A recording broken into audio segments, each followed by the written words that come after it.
to stay. Hello and welcome back to Beyond Boards, a podcast dedicated to the actions and interests of skaters beyond skateboarding. My guest today, Jacob Rosenberg, grew up in Palo Alto, California, where he started skating in the mid-80s. In 1988, he attended the Santa Clara University skateboarding summer camp, where he crossed paths with Mike Ternasky, founder and owner of Plan B skateboards, who quickly saw Jake's skill and passion and took him under his wing.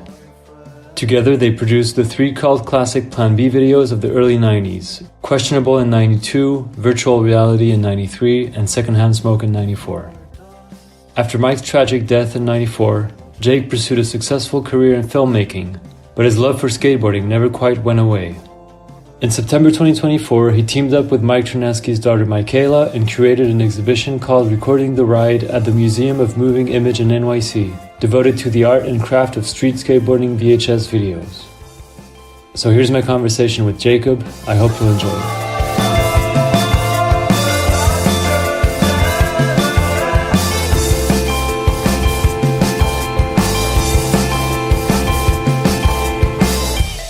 This first one is an audio one, so let's see. I finally made it to a moment where I can actually sit down and think about Jacob. Back in those days up in NorCal, my question to Jacob is, what would you go and tell your former self as a kid at camp in '88 in Santa Clara? What advice would you give your past self? Yeah. What would you say to your past self if you could warn that kid about the future life that's coming? Wow, that sounds like Stephanie Person. Yes. Who yes. who was the first person I ever shot skate photos and got paid for No Way magazine in late 1989. That's amazing. What would I tell my former self? It's such a tough but ripe question. Mm-hmm. I think that part of life that's really important is actually not being prepared for things. And like the bad stuff happens to you and the good stuff happens to you. So I don't know that I would try to tell myself anything that enabled me to bypass the hardships of the moment. Mm-hmm. I think I would probably just tell myself to care less what other people think. You know, I think that when you're growing up, and particularly in skateboarding, right, we all sort of want to be seen by our peers and recognized by our peers. But I think that the sooner that I, could become more comfortable in my own skin, I think the better my work would become, Mm-hmm. But at the same time, it's all that trying and all that, trying to impress people and everything, it really provides you a drive. Yeah. And I was 15 at skate camp and I was just starting to shoot photos and film. So yeah, I think care a little bit less about what people think, not about the big things, because you want to care a lot, Absolutely. Yeah, that's great. Stephanie, I shot Stephanie in Santa Cruz at this vert ramp. That's right. Yeah, in 1988, she's was that at that 89. Year? 89. Okay. Yeah, 80. I met her in '88 with Ryan Monahan, and then it was summer of '89, and then the photos were published, and I got paid like $1,600 for the photos. Damn. And I think I got like 4 or 5 photos in the magazine, and they miscredited it. Oh, really? But it was fine. I still got paid. I got paid for everything, so it was great. that legitimately started my entire career. How did you connect with it was called Anyway or No Way first? I don't remember. It was called No Way at the time, and the editor-publisher was named Jeff Lubrano. Yes. And Ryan Monahan was in Europe on a skate tour, and he met Jeff and knew the people from the magazine, and he came back, and I started shooting photos of him that summer, and he was like, hey, they want to do a profile on Stephanie. Can you take those photos? So I took some black and white photos, and I took some slide photos, and then I sent them. And they ran them full page. It was really amazing. So then I used to fax him. So I'd send him a fax, and then I'd ship the photographs and the conversations. I still have all of that documentation of that correspondence, and it's amazing because he's like, "Do you think you can send me any better photos?" And it was. I'm like, no, I'm not. I'm like just I'm 16 years old. Yeah, and I'm just learning.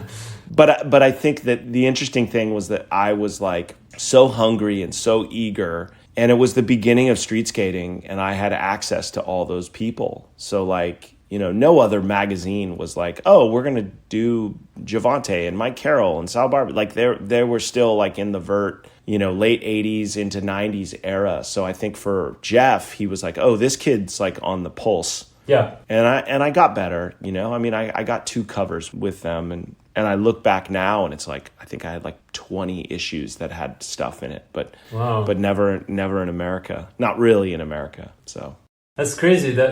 First of all, that happened at such an early age, it's like pretty mind blowing, and also that it happened with a magazine in France, out of all places, instead of in the US. And I was wondering if you had ever met with Jeff. I actually tried to reach out to him for this interview. I couldn't get a hold of him, unfortunately. But did you ever get to meet with him in person? Yeah, I met him in 1991 at the Powell Skate Zone contest. And to be totally frank and honest, it was a little bit heartbreaking because I was totally going all in into Plan B. For 2 years prior to that, he had really been my advocate and had been paying me for photos, and I'd been writing articles and doing all this stuff. And he shows up in America, and I just didn't really have enough time for him. Oh, okay. I really felt it at the time that I didn't honor him the way that he deserved for how much he believed in me and how much he supported me. But I was completely all in on very Questionable. busy. Yeah. Well, it was for a good cause. I mean, you were dedicated to making one of the most iconic videos of all time. So, I feel very you get a pass. Yeah. I still feel bad. I understand. He was good to me. Yeah. All right, so let's do this next one on the same kind of timeline. This one is from Eddie Elguera. Wow. Amazing. Who I believe was a counselor at skate camp, right? Yeah. Absolutely. And a pro skater as well. So he said, when did you first realize that filmmaking would be a lifelong passion for you and not just a hobby? It's interesting. When I was very, very young, it's a little bit of a cliche, but, my family treated going to the movies like a sacred experience. Mm-hmm. Like when an important movie came out, it was like we had to go see a movie. We would watch a television program on PBS called At the Movies with Gene Siskel and Roger Ebert. So we kind of were always in this conversation with films. And I saw Star Wars in the theater when I was 4, and I saw it a lot. And then my father's best friend in LA was a dentist, and he was Carrie Fisher's dentist. Okay. And we got a VHS tape of Star Wars in like 1979 or 78, 79, very, very early. So this idea of watching movies and seeing stories was innately sort of just a part of my development as a little kid. And then we always had a photo camera, and we always had a Super 8 camera. Mm-hmm. So I have these Super 8 stop motion films I made. And then my dad was doing these leadership conferences in the late 70s, early 80s, and he had a video camera. So then I would do magic tricks on a video camera, like hold your hands like this and your shirt zips up, because you're pausing it and and you would watch it right away. So, I don't think it was until I started skateboarding that I really, understood that I was a storyteller, or a filmmaker, because it all seemed like recreational and hobby-like. Yeah.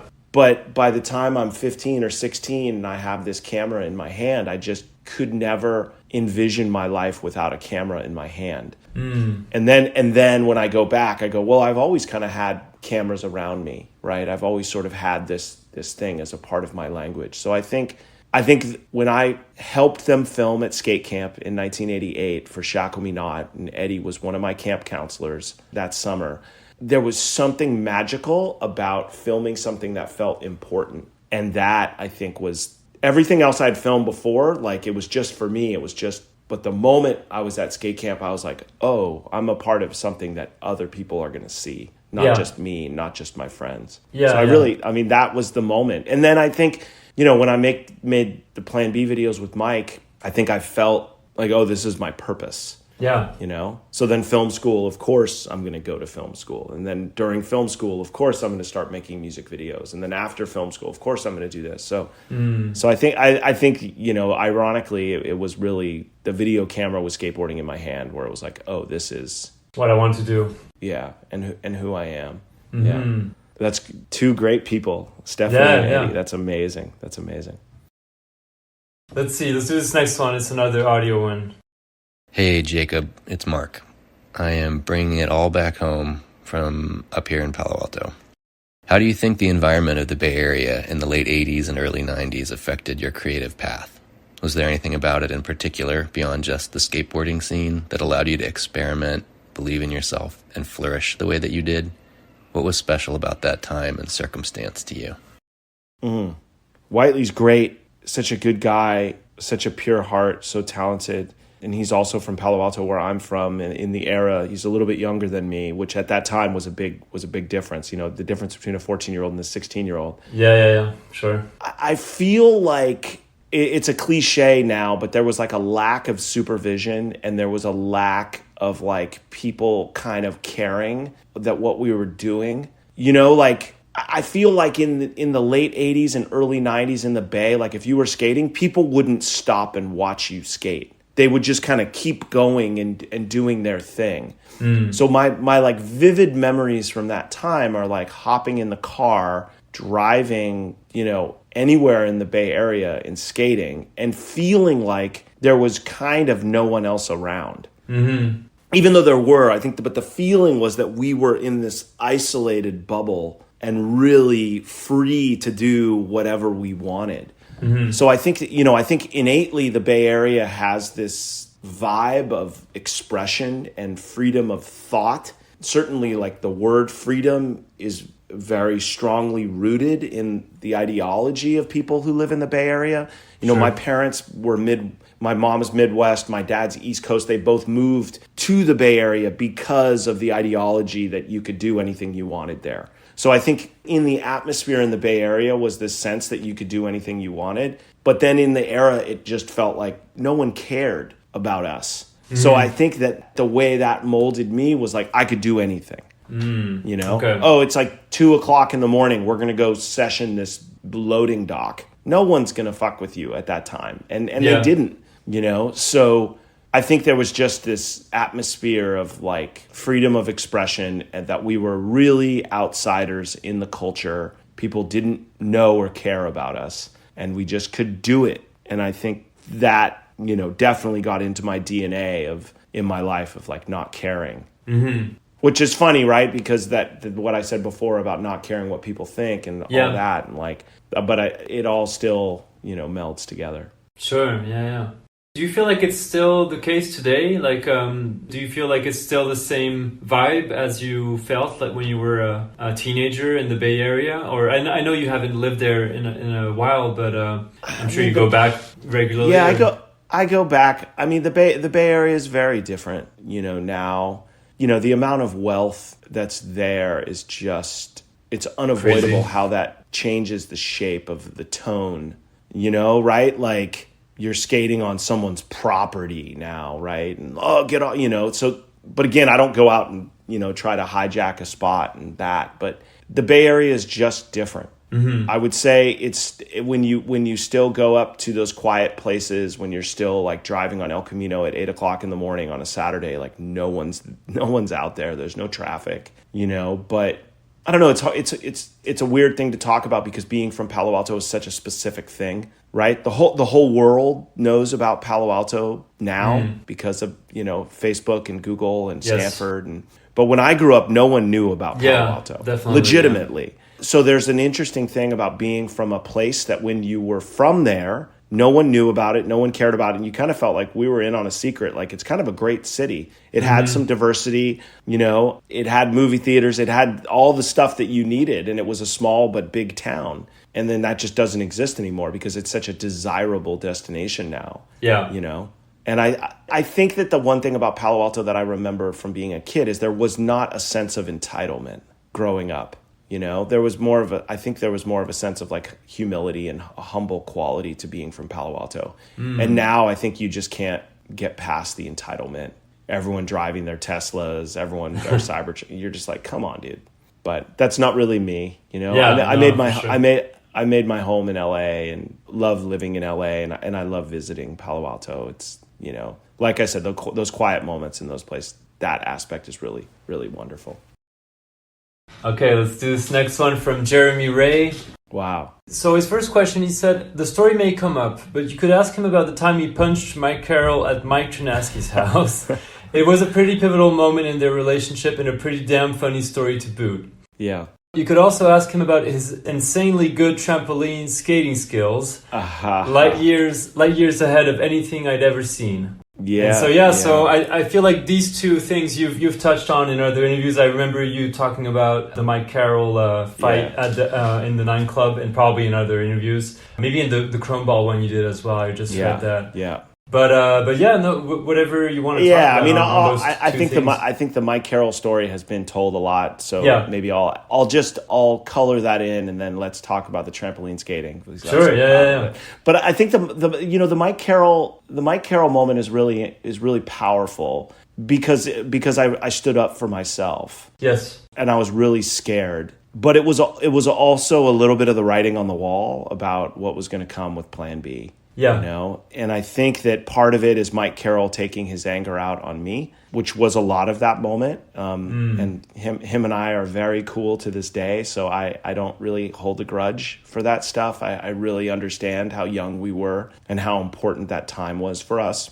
Mm-hmm. But I think, you know, that moment like really bonded me deeper with Mike Ternasky. But it was also a little bit of a breaking point for me with Plan B and being involved in that video. I think that video took a lot out of all of us. Mm-hmm. And at the end, I was really in the firing line. And I mean, I was out getting Rodney's, dark slide, all these things, trying to clamor and get the stuff. I was editing so much of that video, and I'm so grateful for those experiences, but I think it was exhausting. Yeah. And I think it kind of had to happen. And I think in a way it was like a beautiful moment for Mike's and my relationship, Mike Carroll and I. But it was out of character for me to be that like physically violent. Yeah. You must have been really, really angry to get to that point. Yeah. Or feel a lot of tension or something. Just over it, you know? He was over it. I was over it. I'm like, motherfucker, I'm in the trenches filming you, dealing with you, doing and I'm like, and I'm editing your part, and it like, I still love you. And he's like, fuck you. Yeah. So, but I think that, we were so young. I was 19 when that fight happened, when we were making that. But the trampoline stuff is I always had a trampoline in my yard growing up. And then when snowboarding came around in like 88, I had like a Sims snowboard that I would jump on my trampoline and try 360s and stuff. And then after skate camp, Jim Thiebaud gave me a board, and I would skate that board, like the blank, on the trampoline. And I just was like, well, I realized at skate camp, I'm not really going to be a pro skater. Mm-hmm. So I'm going to be a filmer. And then I was just trampolining and I'll claim it, and I'm so proud of it. But I was doing inward 360 kickflips, frontside, inward flips like in 90, 91. Yeah.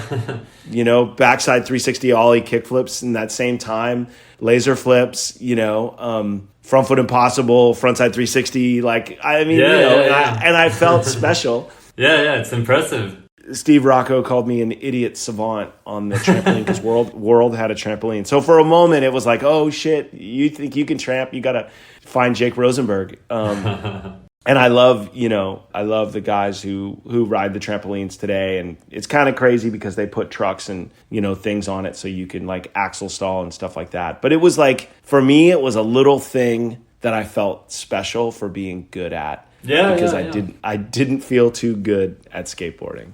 Which video? Because I've seen some footage of you doing the Think video. Yeah. I gave myself a part at the end. Okay, that's it. Yeah, because I was trying to think, was that in a Plan B video, but I didn't think so. So okay, it was in the Think video. No. Right. Yes. Yeah. Okay. Yeah. Yeah, it was impressive. I was like, damn, those are like impressive tricks. Like, yeah, very cool. I killed it. Yeah. Okay, this next one I have is from Aaron Artis. He said, Jacob, did you film Colin McKay during the Plan B virtual reality process? If so, how did he, in your opinion, make vert appealing to street skaters? He did that, in my opinion, better than any others, and I was just curious on his process. Yeah, I mean, it's funny, I was watching virtual reality. We screened it at the museum exhibit in New York, and I think Colin's part in that video for me is the sleeper part that more and more and more to me gets better and better and better. And I remember filming a lot of it. I didn't film all of it, but I filmed a lot of the street and a lot of the vert. Jody Morris obviously filmed a lot of that too, and some of Colin's friends. But like, there's a moment where, different than Danny, Colin's just skating really fast on vert, and he's actually skating really fast on street. You know, you're like remembering his shell toe Adidas, remembering his like jeans, you know, that are cut off, and it's like he's got his short hair and he just kind of looks like that street Colin, and he's doing good tricks. He's doing them fast. He's doing lines, and then he gets on vert, and it's just like bam. And I just love his vert part in that video, and it's a long part too. You know, 2 songs. And the only thing I remember from editing that part was the timing, the whoa whoa with him jumping off the bridge. But there's a more, you know, sequential bridge in that part into the vert section where I think what's happening is it doesn't feel like vert. It feels like street. Yes. And that's because he's doing tricks in a line, and he's doing tricks that he catches and he locks into the way you do on street. So you do a kickflip nose slide on vert, and you do a 360 flip mute grab on vert. You do, you know, so you're popping, catching, clicking in, locking in. And I think visually, you know, when you're making a part like that, a lot of the mistakes in making an effective skate video would be like you're cutting too many disparate places in a row because you're not getting a sense of the pace. But that part is so well paced, and you're on the vert, it feels like street, then you're back in the street, and then it's big trick, and it's a big 360 flip mute grab, and then it's an inward heel flip caught slow-mo. So I think that, you know, to me, Colin was just like firing on all cylinders, inspired by all the skaters around him, and he just skated fast on vert and did a lot of tricks in a line and was fearlessly like trying gnarly stuff. I mean, the kickflip and switch kickflip, fantastic. Yeah, the trick selection has always been impressive. Like I remember, I think in the Plan B videos, but also later, maybe in the DC video, he was doing like frontside half cab, front nose, revert or something, stuff like that. No, he like does really that. technical.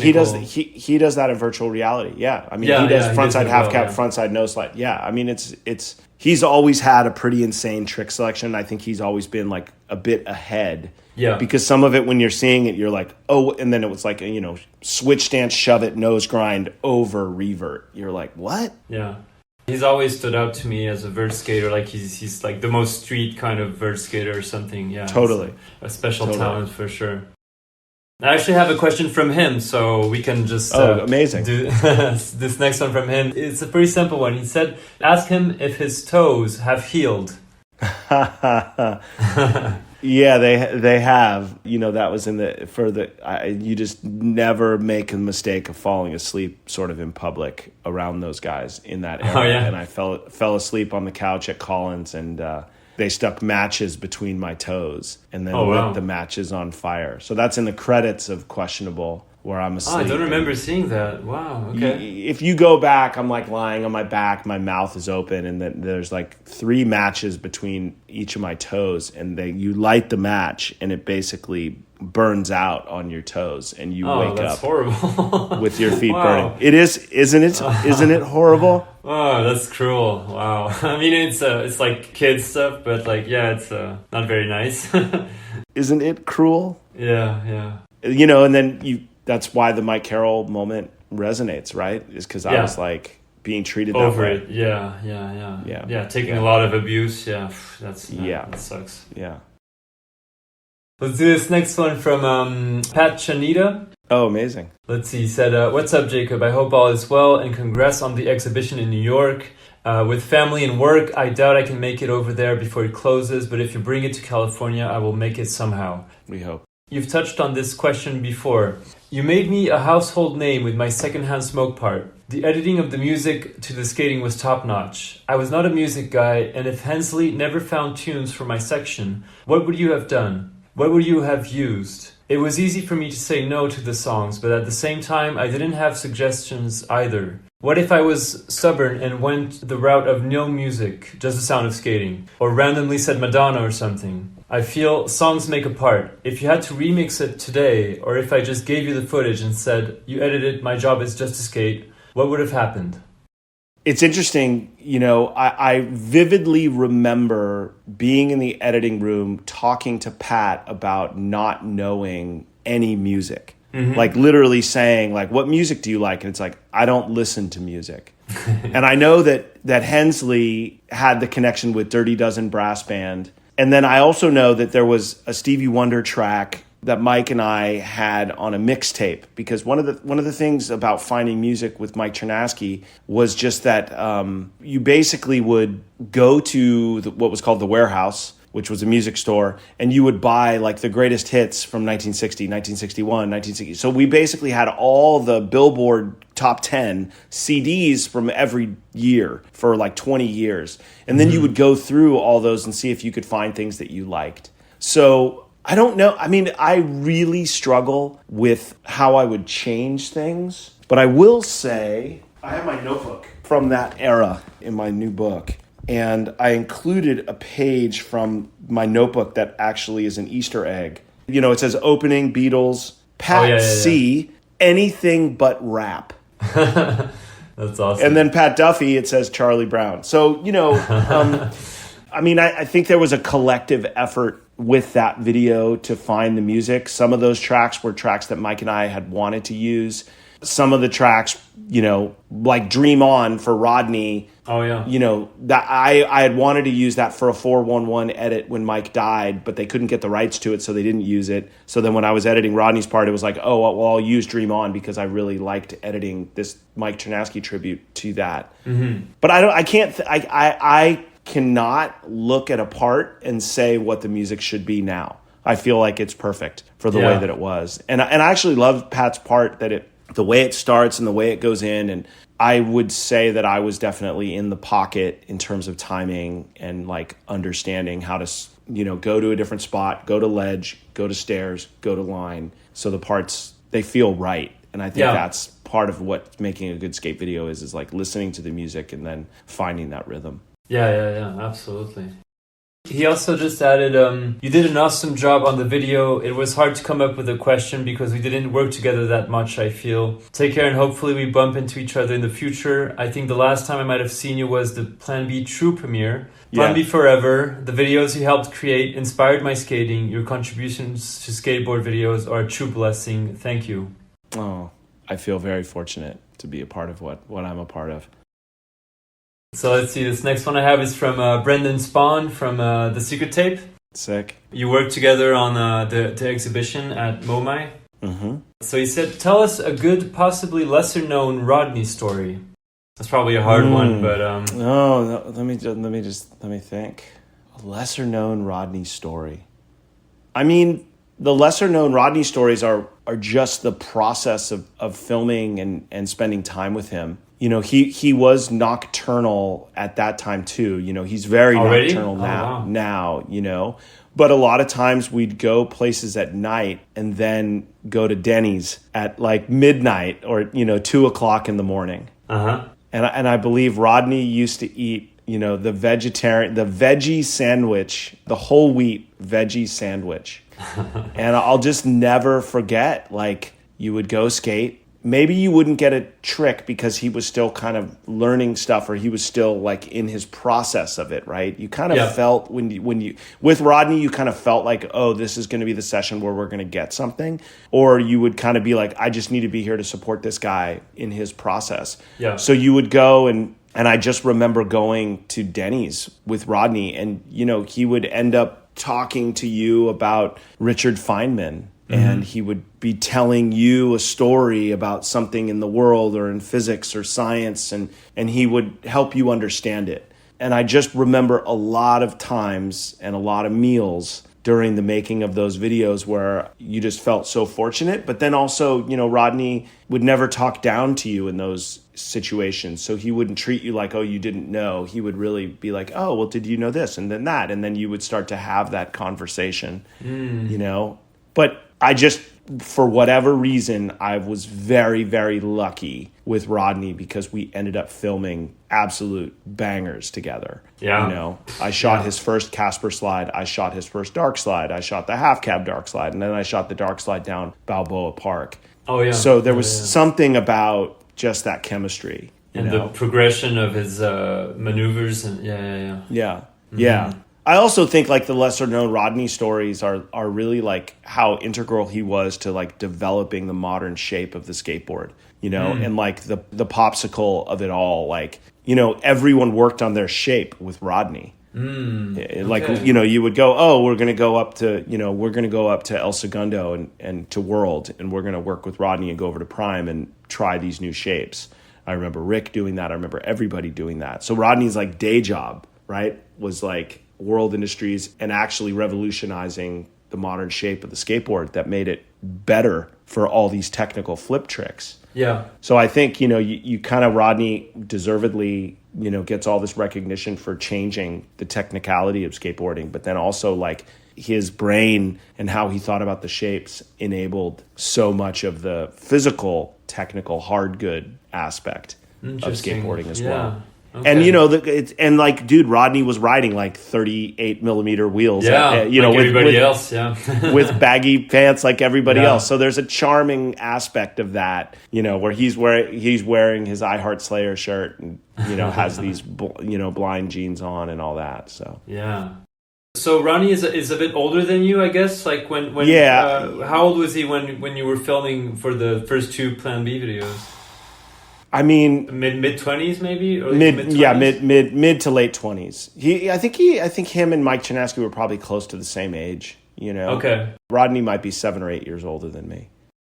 And so Brendan was part of the MoMA exhibition. He provided some VHS tapes, some original VHS tapes. You know, when Michaela, Ternasky, Holland, and I, when we kind of pitched this and envisioned this. For me, it was really important to have people in the culture of skateboarding be the contributors of the items that are there. Now, we knew that the filmmakers would be providing their own items, but it just from a credibility standpoint felt really important that all the videotapes come from one place. Yeah. And Brendan, of course, has devoted like, you know, the last decade or so, you know, or more to preserving all these artifacts and all these videotapes. So it just felt like all the tapes in the exhibit, except for the Plan B tapes, which come from my collection and Mike Ternasky's collection, should come from Brendan. So that way it like speaks to the preservation aspect of the culture. And also I just always believe in like really trying to give people their moment.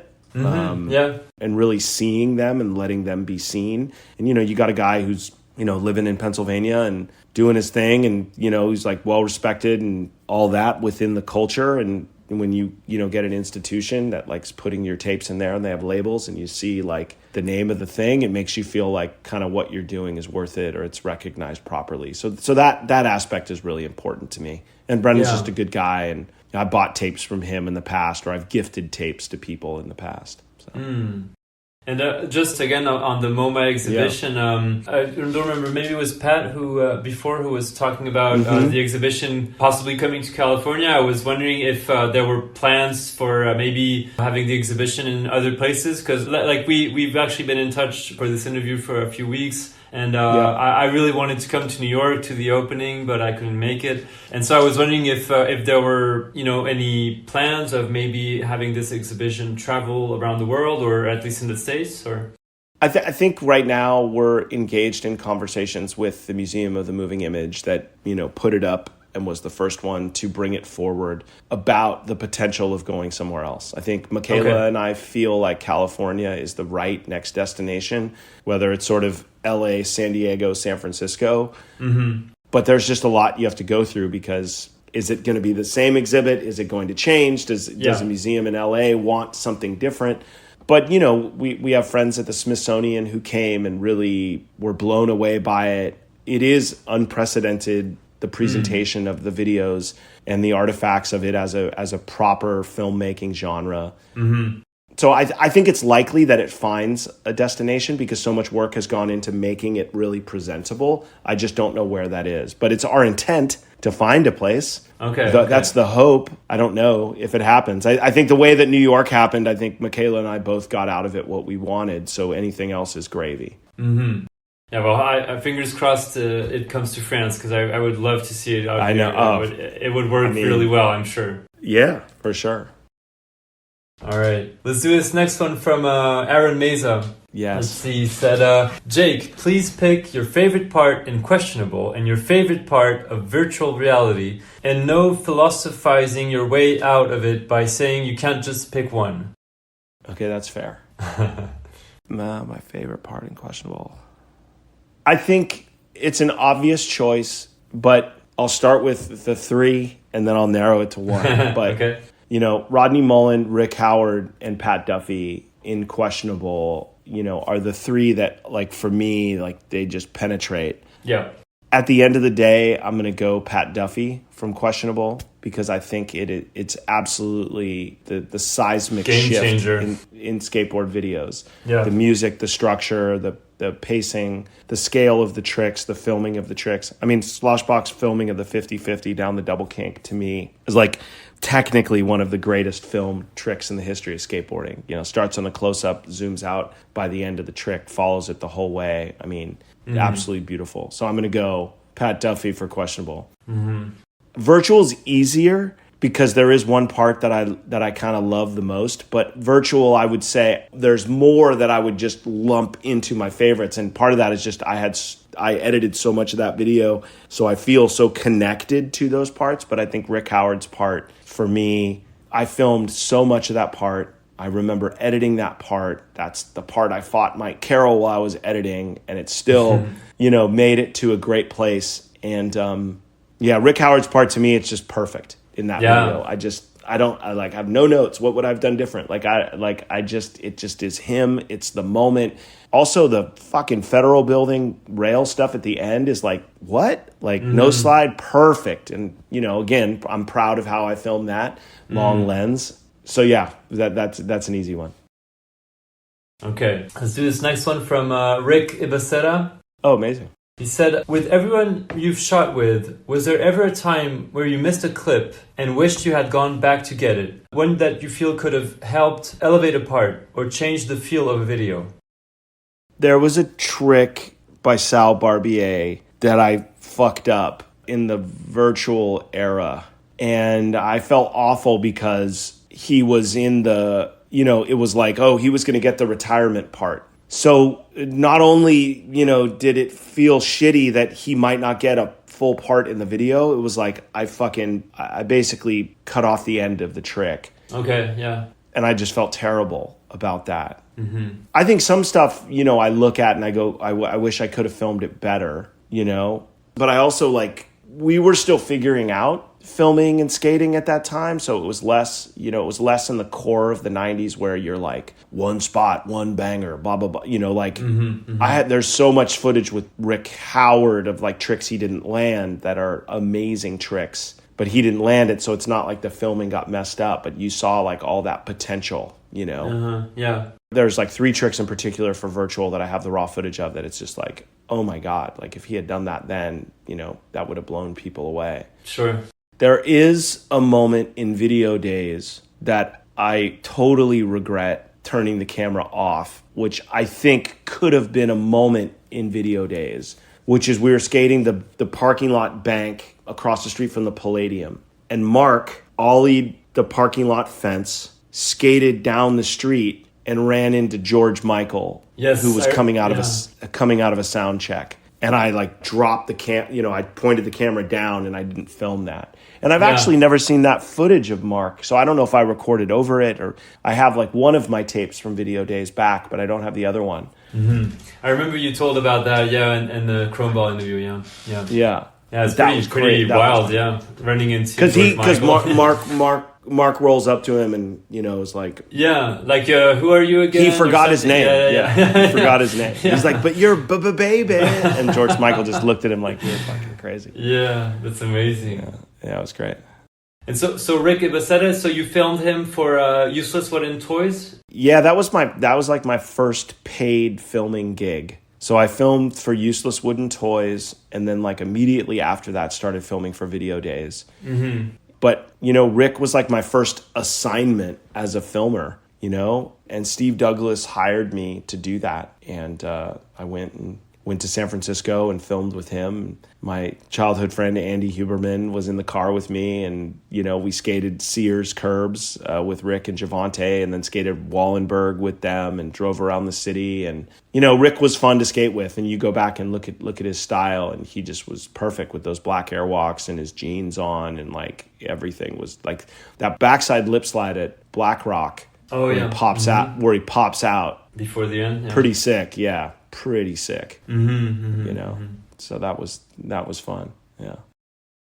Let's see. This one is from Ryan Fabry. Oh, amazing! Love Fabry. Who was on Plan B. I don't remember which video he was in. Questionable. Questionable. Yes, that's right. So he said, this one is pretty funny when he said, ask if he remembers randomly running into me at the airport in Kauai. I believe he was on his honeymoon, if I remember correctly. Yeah.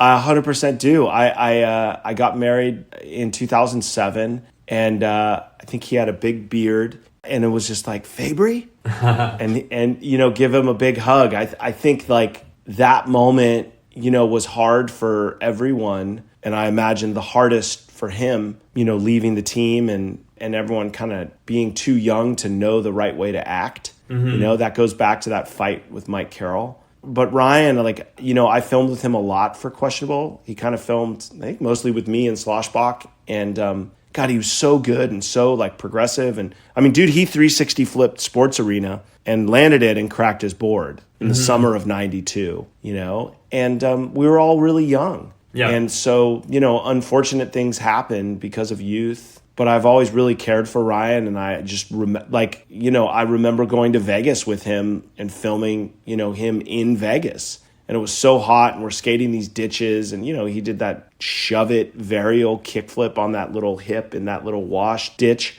Chad Muska was like a Grom watching us filming for that video. He told me that later. He was like, I met you in Vegas when you were filming Fabry. I was like, I do not remember you. Oh, wow. I love that he saw that, Yeah, and he remembered. That's amazing. Yeah. Well, if you're a kid, you'd never forget. You would remember a moment like this for sure. But Ryan's a real sweetheart, and, I've crossed paths with him here and there, and just felt like he always should be included in the conversation with Questionable and in that early Plan B team, Yeah.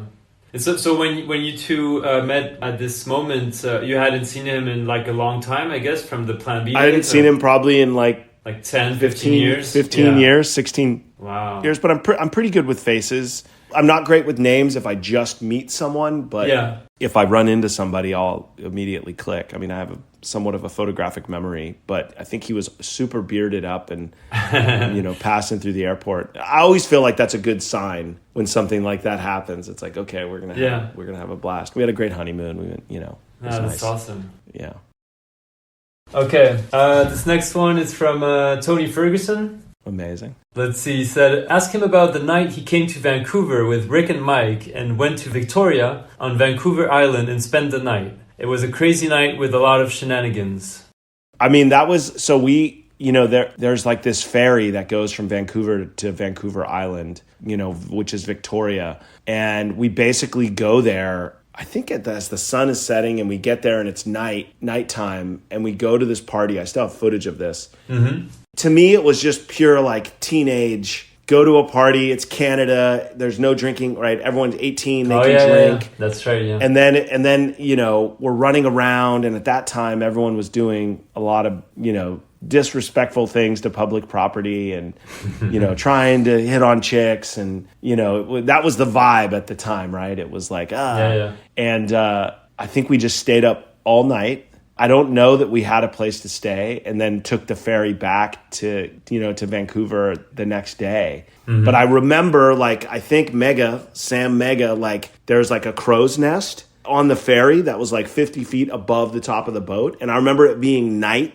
and he walked to the top of the crow's nest. So everything was about, at that time, was who would do the gnarliest thing? The craziest stunts. Who would do the craziest stunts? Sneaking a beer on a bus. I mean, I still have footage, like I'm like hidden camera, like filming us on a bus. And then I remember they used to call police cars 6 up. Okay. So like if a police, because there's 6 lights on the roof, oh, so it'd be like right. 6 up, and then the cop car's coming. But it was just running. It was just running around, going to parties, staying awake. And I think it was, it was all of us. It was Rick and Tony and Mike and me and Colin and Meza and Moses and all these other, Canadian guys from that Red Dragons crew. Yeah. And I just remember, I guess I was having like a college experience, but we weren't in college. Yeah, that's right, yeah. Is that the same trip where I think on the 9 Club, you told the story about going to Canada, and I think it was in Canada, and you had a passport, you declared that you were here on business or something, right? Yeah. And they were like, well, where's your work permit and stuff? Yeah. I don't know if that's the same trip. Okay. It's one of those trips. If Tony's remembering questionable time, then that's that trip. If he's remembering virtual time, it wasn't that trip. Okay. But the first time I ever went to Canada, I get my immigration form, and I'm like, well, of course I'm here for business. Yeah, I'm here for business. And they're like, where's your work permit? I'm like, huh? Like no one told me. Literally, no one told me. And that's a failure, on whoever sent me, Mike Ternasky. Yeah. But Ternasky got on the phone with the customs guy, and they're like, sorry, like we already processed this. We can't let him through. So Carroll was furious because it's like, why would Mikey stay if the filmer wasn't there? Well, yeah. And we got on the airplane and we taxi to take off, and the plane's like, burr, burr, burr, burr, burr. They're like, we're going back to our gate because the plane can't fly. And so you had to go through customs again. I had to go through customs again, and I wrote personal. And there was a customs officer who was sympathetic to what had happened, but who couldn't do anything because his superior was the one that said no. Yeah. So he was like, yeah, you're fine. And they let me in. That's crazy. Yeah. That would have been such a bummer to fly back just because of that. It would have been, but it would have been, but it didn't worked happen. out. Yeah. Let's see. This next one is from Greg Carroll. Amazing. What a guy. He said, what has been the most significant positive experience that you have had that has influenced your life and your career? And then he basically asked the opposite question, what has been the most significant negative experience that you have had that has influenced your life and your career? I think the most significant positive experience was sort of, being identified by Mike Ternasky at skate camp. Yeah. For sure that moment alters my trajectory. And I can't envision my life without that moment. So many great things came from that. Mm-hmm. And then I think the negative experiences, gosh, there's a couple things. There's, I don't want to say it's a tandem thing, but, I was abused. I was sexually abused as a very young kid. I really try to say that very openly and very calmly so I don't give power to it. I think the power is actually in expressing it and being able to talk about it and know who you are as a result of it. But I think that abuse really messed with me and triggered lifelong anxiety, panic attacks, and this other byproduct of life experience that sort of molded because of how I reacted emotionally and physically to that experience and that trauma. But it was also it's also a bit of a superpower because it enabled me to intuit such a deeper level of emotion from people. I think it's in some ways when you're abused, it creates a certain psychology where you do care too much about other people in a situation. Mm-hmm. But the other side of it is I think it really gave me a true sense of life's depth and a curiosity about human nature and also an innate understanding. So if someone has had something horrible happen to them, I can immediately relate, maybe not to the exact thing, but to the scale of something like that. Yeah. So I think it's twofold. And I think that the nuance of that I would put right there next to it was Mike Ternasky dying. And I think my journey was when Mike saw me was at a time when my abuse, I'd repressed it. Literally just forgotten about it. But it was in my body with all the anxiety. And I remembered it at the exact time that he then asked me to come to San Diego to shoot for Plan B. So that sort of saved my life. Yeah. And then him dying was the guy that sees you, the guy that kind of saves your life, he then dies. And what do you do? What do you do with that? Yeah. And I've spent a lot of my life thinking about my allegiance to him and my devotion to this person that's not there, and trying to fill that void and, that desire and that thing. But, I think in an interesting way, it's kind of shaped around a figure who sees you for who you are.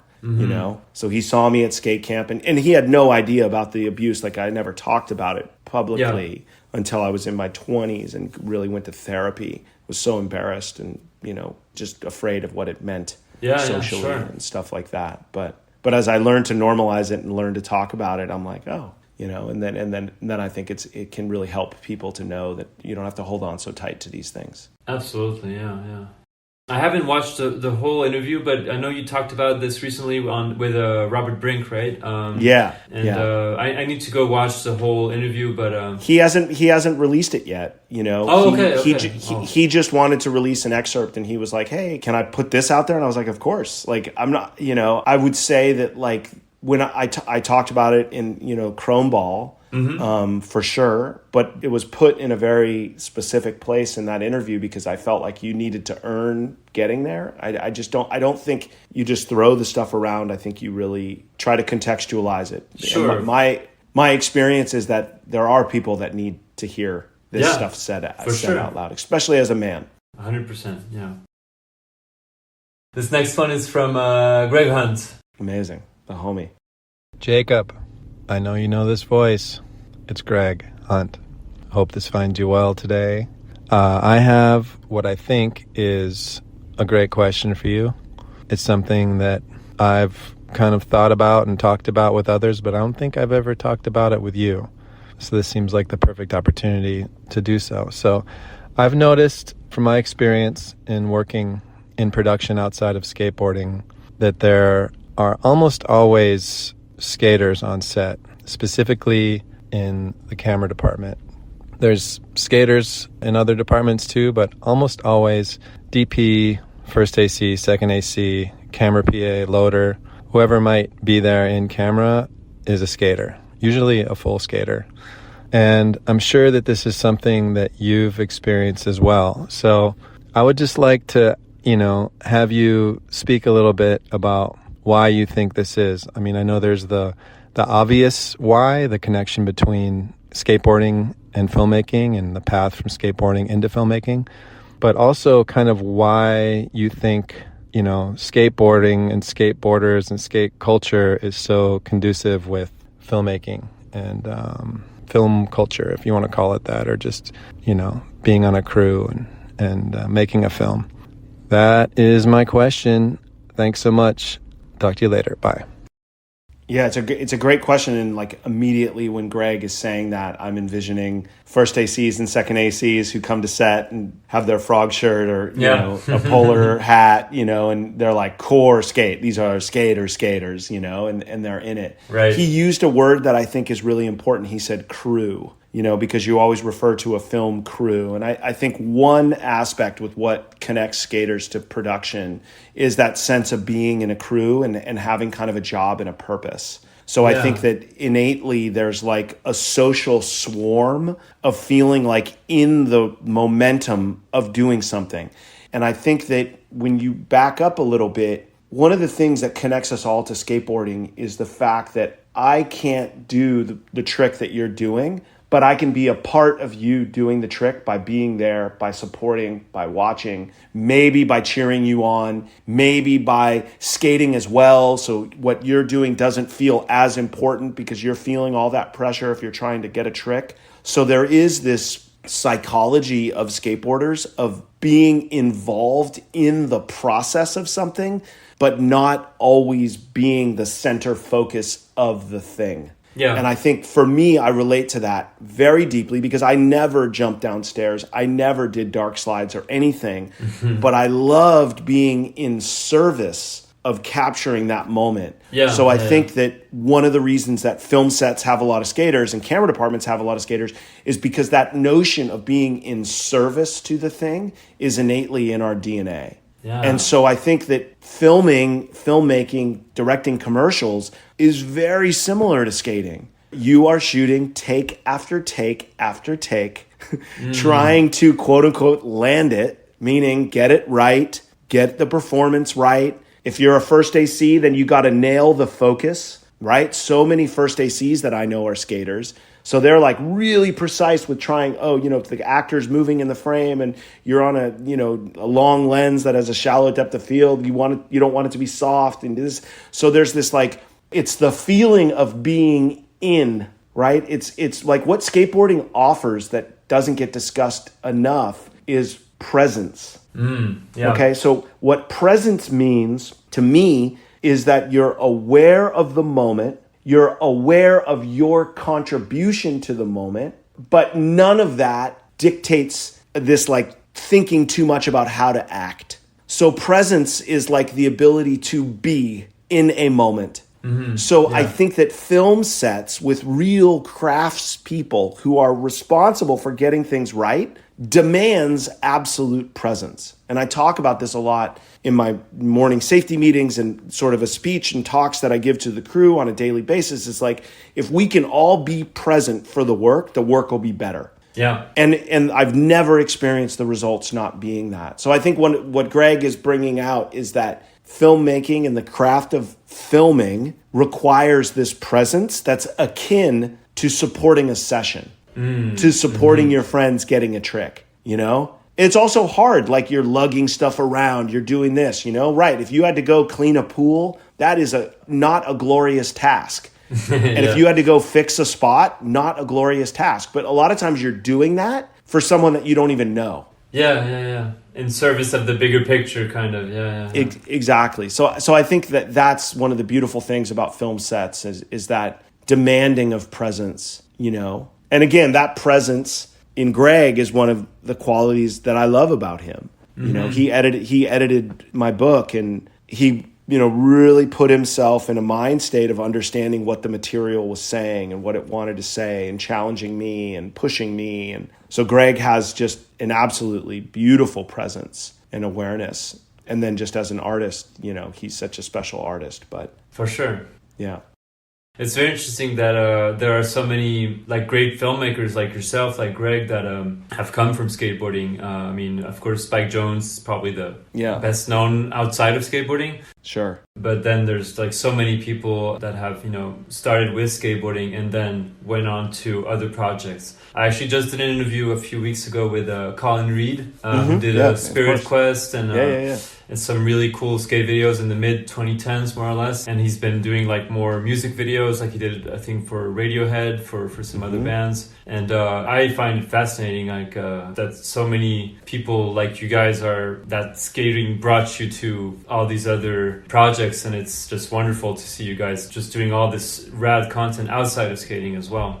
Yeah, Colin's great. He came out to the museum opening, made sure that he got. Oh, that's right. Yeah. I saw in the photos that he was there. Yeah. There's a lot. I mean, even the filmmaker Joachim Trier. Oh yeah. Grew up skating in Europe. Yeah. There's some footage of him in airwalks. Yeah, that's right.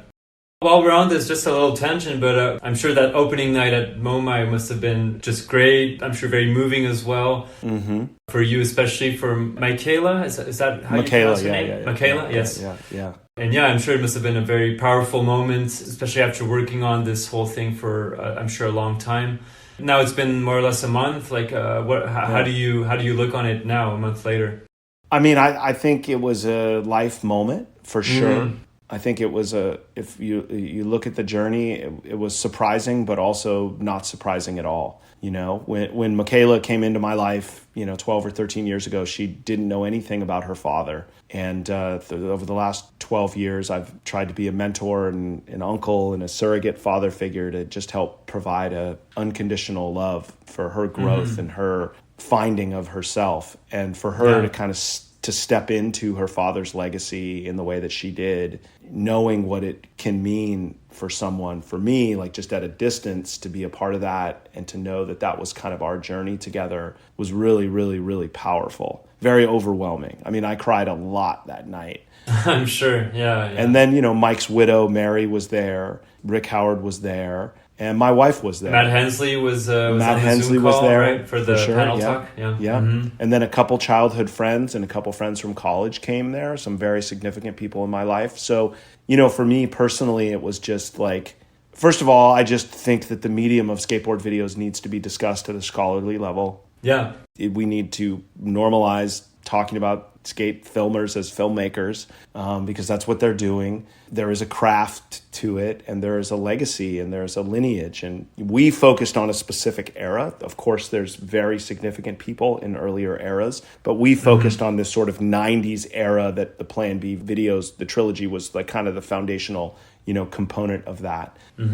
It just felt incredible. It felt very fulfilling. It felt very much like a relief, but it also, the healing that I saw with Rick Howard, with Mary, for myself, that was profound. I think with Michaela, she's stepping into something and kind of owning it. So it was a different healing, or a different enlightening, or a different sort of responsibility. She had never taken that like kind of responsibility publicly before.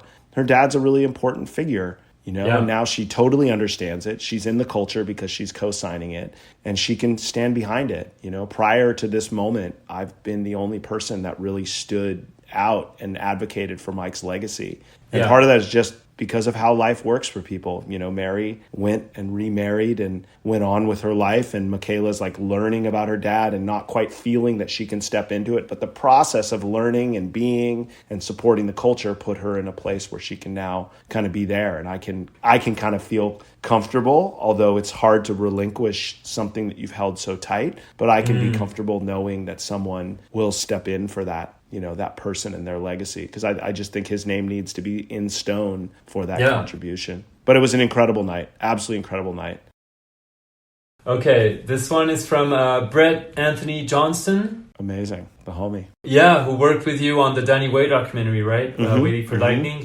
So he said, you're a director, filmmaker, and photographer, but you started off as a skater, and there's a great shot of you doing a frontside ollie transfer over a quarter pipe hip. When are you going to recreate it, and which photographer would you want to shoot the photo? That's a great question. Bret is a very dear friend who's really impacted my life. Meeting him in 2008 at Bob's Ramp. He was doing an article on Danny Way, and we just had this kindred connection, and he's become a really dear, lifelong friend who understands me and has his own incredible journey with his incredible writing. It's funny, that photo that he's talking about is actually the photo that I used for my book. I saw it, yeah. When I saw the question, I was like, oh, okay, like I've seen this photo, yeah. I'm skating one of my favorite Gons two-faced boards, which I still have. And I'd love to recreate it. I always say like, I'm going to skate more when I lose more weight. And my problem is whenever I go out and skate, I just will roll my ankle or I'll fall. Yeah, same here. But to recreate that photo now, it's really interesting. Gosh, who would I get to shoot it? I have a portrait that Grant shot of me. I have a photo that Blayback shot of me. So I'm trying to think. To be honest, I have photos that Pete Thompson has shot of me. I'm trying to think of the meaningful thing. I think it would be Chris Ortiz. Oh, because okay. Ortiz was a counselor at skate camp, or a photographer at skate camp. He was the first person to ever kind of teach me about photography. At that time, if you were a 15-year-old kid and you were on the deck of a vert ramp, you were getting vibed by every photographer. They're like, why the fuck are you up here? And that happened to me all the time. It was totally gate kept. And it wasn't that they were trying to keep people out. It was just the attitude of the 80s in the time. Like vert in the 80s, that was street photography. It wasn't really a thing at that point. It was, but like it wasn't, you didn't know where to go. So you would sneak onto the ramp at, Raging Waters, and someone would really vibe you for being up there without a press pass. And then Ortiz would see me and be like, what's up, Jake? Oh, you want to make sure the person's in this thing. So I think Ortiz would be really meaningful for sure to shoot that photo, because he really was the one at that time that introduced you to that whole yeah, that's cool. It's a cool photo too. Yeah. I don't know which of my friends shot it, but I would have set it up and handed them the camera. Addison Lou, probably, most likely. Let's see. This next one is from Pete Thompson. Amazing. He said, can you describe your relationship to skateboarding, in particular the contrast between your feelings about skateboarding as a kid back in the early 90s and how you feel about it today as an adult?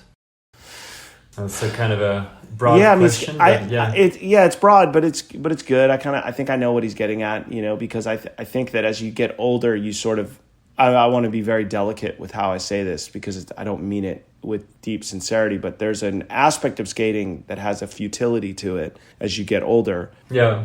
But it's not if it serves that purpose for you. Like, so for example, my friend Bret, he turned 50, made a part, like he kills it. He still skates. He still learns new tricks. I mean, he's doing blunt, like tricks that he never did when he was younger.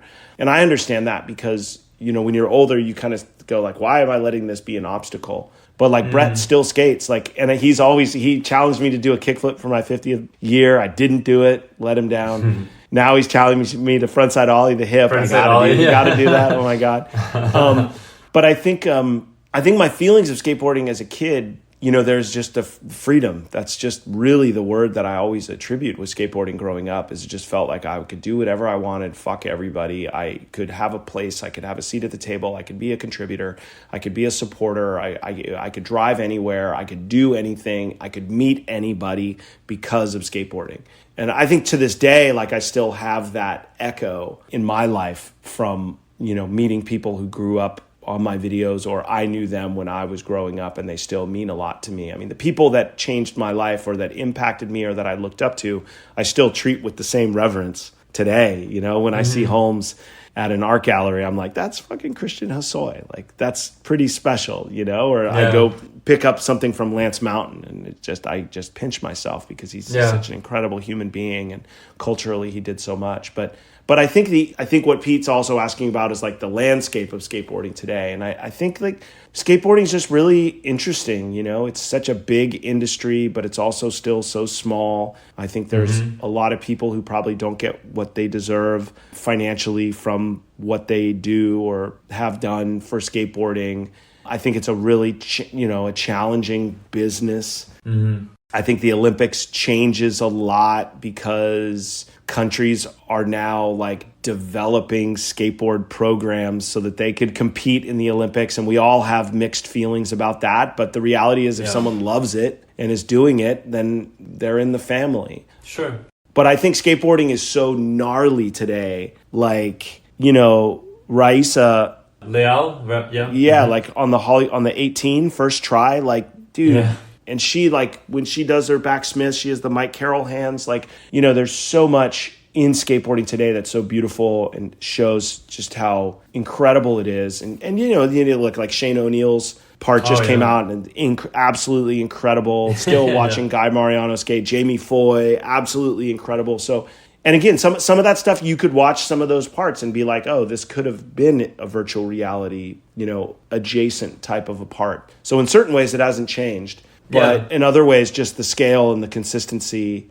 But I think for me, the thing that always hurts is like, knowing the contributions of specifically filmers and photographers and knowing that they just don't make they're not rewarded enough to really make a living. Yeah, It's a tough life. And I think the cool thing is now skaters who are pro have jobs and sort of are pro and live a life. And, that really wasn't a thing before in the 90s or early 2000s when the money was different. But there's definitely a humility to that. But I still admire skateboarding. I still love to watch it. I live sort of near Hollywood High, so very often I'm driving up Highland and I look over and see someone skating and I legit want to just stop and watch.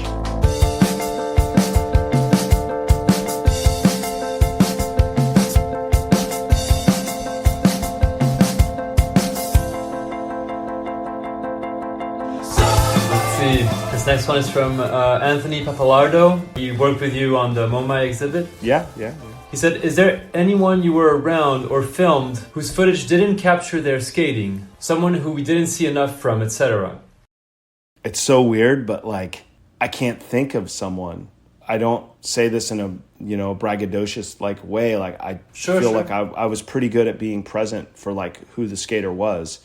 Yeah, I'm trying to think. I'm like going into the Dogtown days and I'm like, no, the JJ Rogers stuff that I shot felt like JJ. Like, like I'm thinking about Javante with all the pop that felt like him. I felt like Rick Ibaseta, and then go to Rodney and go to, so I think I don't really have a thought about someone. Maybe there's people who I would have wanted more footage from. Yeah. But I filmed Wade for the Dogtown video. I filmed Cardiel. I filmed Karma. I wish I filmed more of Karma. but I think that captured him. I mean, I think of like Dave Graves, you know, for the Think or Dogtown video, and Jason Adams and Salman and Spencer. And yeah, I think I was fortunate to understand the assignment with each of those skaters.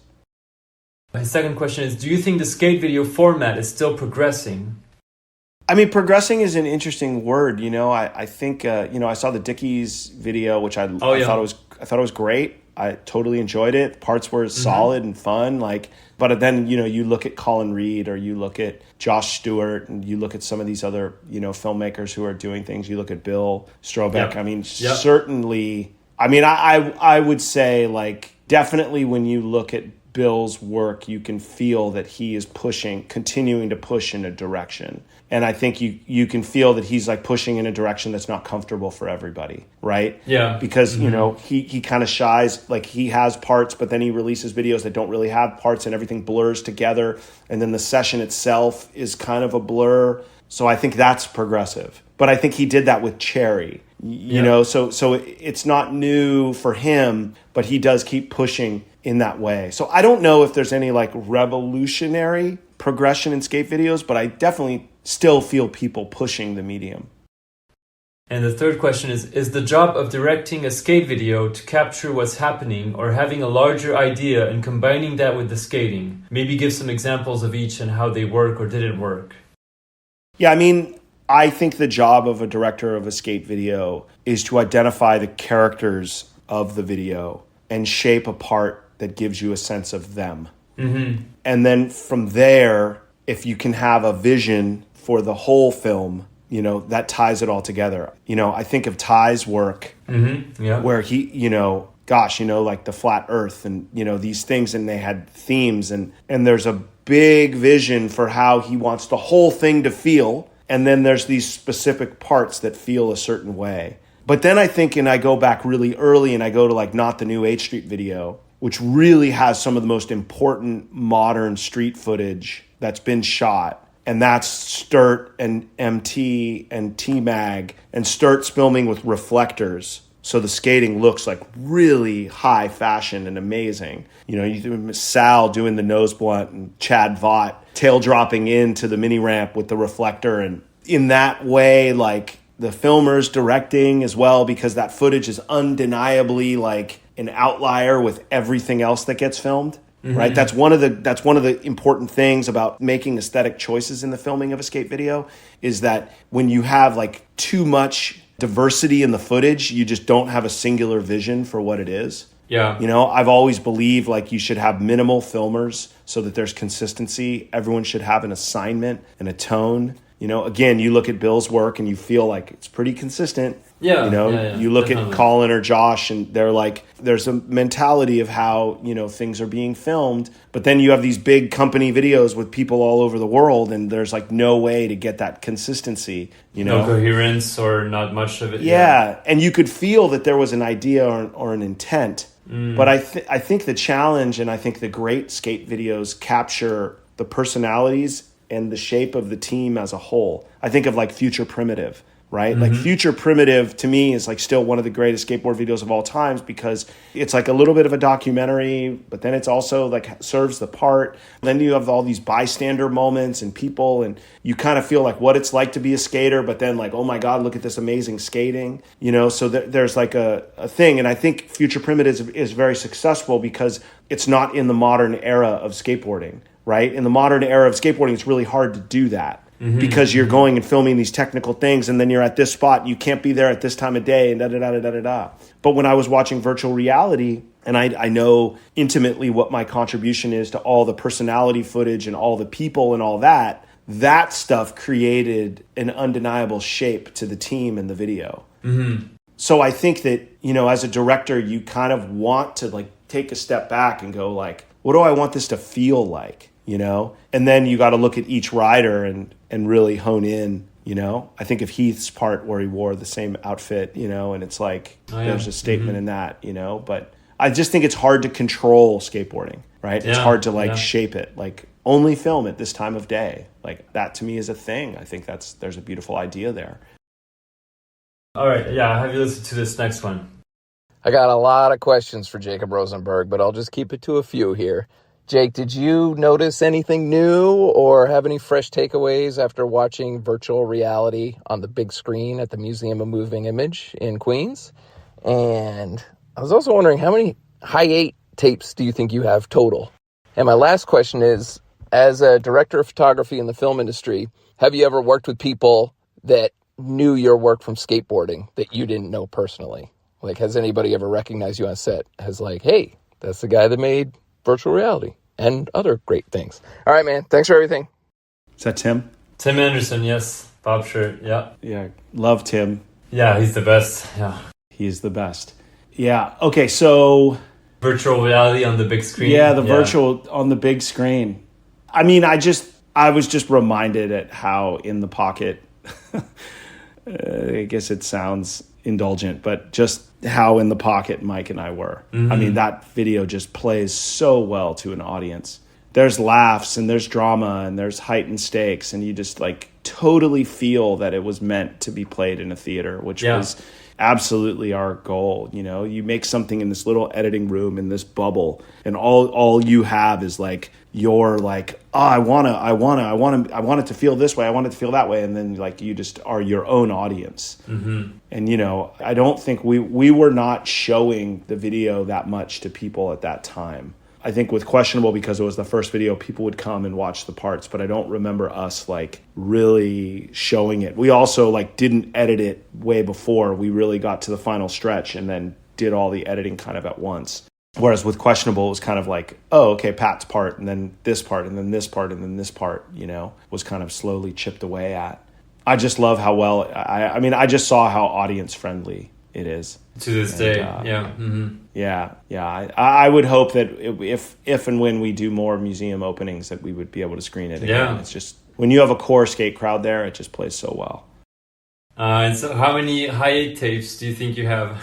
That's a tough one. I mean, 600 maybe. Oh, wow. I think. Yeah, I think. Do you still all have them? Most of them, yeah. I've worked really hard at trying to get them all back in my possession. There's a few that I don't have. Like there's like the downtown courthouse with the little tight bank, you know, that Jim Greco skates a lot. I have a video days session with Rudy there that I've never found that tape. Most of the Plan B tapes I've found, yeah, but a lot. Yeah. A lot. And then, what was the last, have you ever worked with people that knew your work from skateboarding when you were working outside of skating in the film industry? I'm sure it must have happened a bunch of times. It definitely happens. You know, sometimes as a director, you know, you go and you get on a call and, you know, you're pitching to do a project and someone might be like, hey, wait, you know, I have some decks in my office, not intentionally for that, but because now there's Zoom, so there's some skate stuff in the background. And, you know, people will sort of be like, wait. And that part of that is just because when I sort of went to college, it's not that I was like trying to avoid being called Jake Rosenberg, but like I just went by Jacob when I was in college. So usually people from skating know me appropriately as Jake. But as I've just gotten older and in my directing career, it's Jacob Rosenberg. Yeah. And so sometimes people will go, oh, you're Jake Rosenberg, you know? And it definitely happens, you know, I would say like 25% of the time on a job, there'll be someone who like grew up skating and they'll be like, oh my God. Yeah, like Plan B. Yeah. And that's that fortunate thing. And there's different generations. There are people who like stopped skating because of Questionable.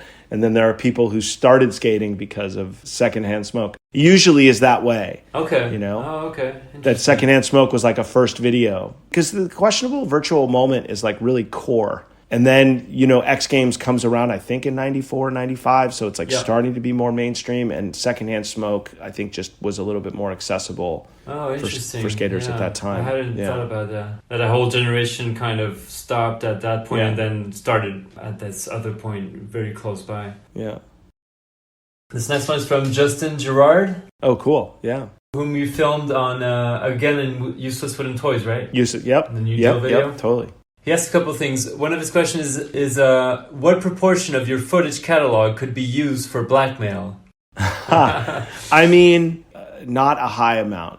I mean, I think fortunately there's only a little bit of crime and vandalism on there. I think more of the stuff is just like language and behavior and stuff that's just not really respectable. I mean, the way that people talked at EMB. Oh yeah, I'm sure it must. Yeah. Like that would not fly today. Yeah, and it wasn't coming from a place of insult or like, it was just like in the vernacular that people talk that way. If you're from the Bay, it didn't matter where you were from. So it's more just like the language in the footage than anything else. And then, of course, some of those Canadian trips, there's, some vandalism that would definitely get some people in trouble for. But unfortunately, that was like a small period of time where some of that stuff happened. And you also like at a certain point, like you want to keep your job and keep filming that stuff. So it's like you're not involved in some of that. But that's that thing. When you're around some of those, the wrong people in the wrong moments, then you're going to be like, I wish I wasn't a part of that. But yeah. I don't have too many of those. He also asked, what photographer or videographer do you most admire that you think deserves more credit but doesn't receive it? I mean, I think Dan Sturt gets the credit he deserves, but his work is really seminal in the history of skateboard videos. There's a lot of guys who were a part of sort of revolutionizing the visual language, like Tony Roberts, guys who were core in the streets as it was changing, and they were there and they were pushing and following and doing stuff. For me personally, I feel like Dave Sloshbach is probably the most unsung filmer in the history of skateboarding. Yeah, that's true. And the main reason is because he's not really around. No one knows where he is to tell his story. I was actually trying to reach out to him for this interview, and I couldn't find him. So yeah. There's no there. I think last he was in Scotland or Ireland or something like that. Okay. But like, Dave and Tony Roberts are very much contemporaries, and like Dave was doing the Life's a Beach videos, he had his Waves Eye Motion and his like early street stuff and his long lens street stuff, his follow stuff. I mean, Sloshbach is like an anchor to the beginning of that. He was Shackle Me Not, there's incredible cinematography in Shackle Me Not, and it had like a bit more of a refined nature to it, right? It was like, he's shooting on a high quality platform, this 3/4 inch deck. So I think like Sturt gets his shine, Tony gets his propers, but I think Dave Sloshbach is really underrated and undervalued for his contribution and like his body of work. Okay, the next one is from Colin Kennedy. Great, love Colin. So he said, ask Jake if he has any good Ronnie Bertino stories from the Plan B era. Could be anything, a memorable trick he filmed perhaps, a memorable session that's undocumented. Ronnie was such a talented skateboarder and a mystery, so any insights would be rad. I met Ronnie like in 1990 when I was filming with Greg Carroll for Think and Dogtown and Venture. Yep. And I took a trip down to Fountain Valley and filmed with Ronnie. And I'll never forget, I think he did board slide 270 shove it out on this like high ledge that was in the Think video. And, Ronnie was not an enigma. He was just like such a raw kid. Like he just had so much power, skated fast, kind of didn't care. He was a great contest skater like in that era. So he would go fast. He would try tricks. I remember he did like feeble grind, shove it out at that Carmel Valley contest, or was it Carmel Valley? One of the El Sorrento. Yeah, I think maybe it's El. Anyway, it's the contest where Mike Carroll and Not the New H3 video like raises his arm. But I went down and I filmed him for that and filmed him in his thing. I think some of the Ronnie stories to me were like, he does a trick that I've still never seen anyone do. It was you skate towards the curb, backside, and you do big spin, front side big spin to fakie blunt slide. So imagine 360 front shove it basically to fakie blunt slide. This is 1991. I have footage of maybe 92 at EMB. And again, not a trick that people do. Even like maybe it was just frontside shove it, blunt slide, but I got to release some of that raw footage because to me, like Ronnie was just trying, like even that ollie back foot heel flip. Oh yeah. In the Plan B videos that we snuck in, his switch frontside 360 board and body heel flip. I just think Ronnie like I remember him being so raw and so young. And then when technical skating came around, he just had a way with his board. And it was rad to me that he finally got on Plan B. You know, I didn't film him for Secondhand Smoke. I wish I did. Sturt filmed a lot of that. And Mike Ternasky filmed a lot of that. You edited but it was cool. Yeah, you took care of the But I edited it. Yeah, that's right. Yeah. Yeah. You know, and I used Casual, you know, an unreleased remix.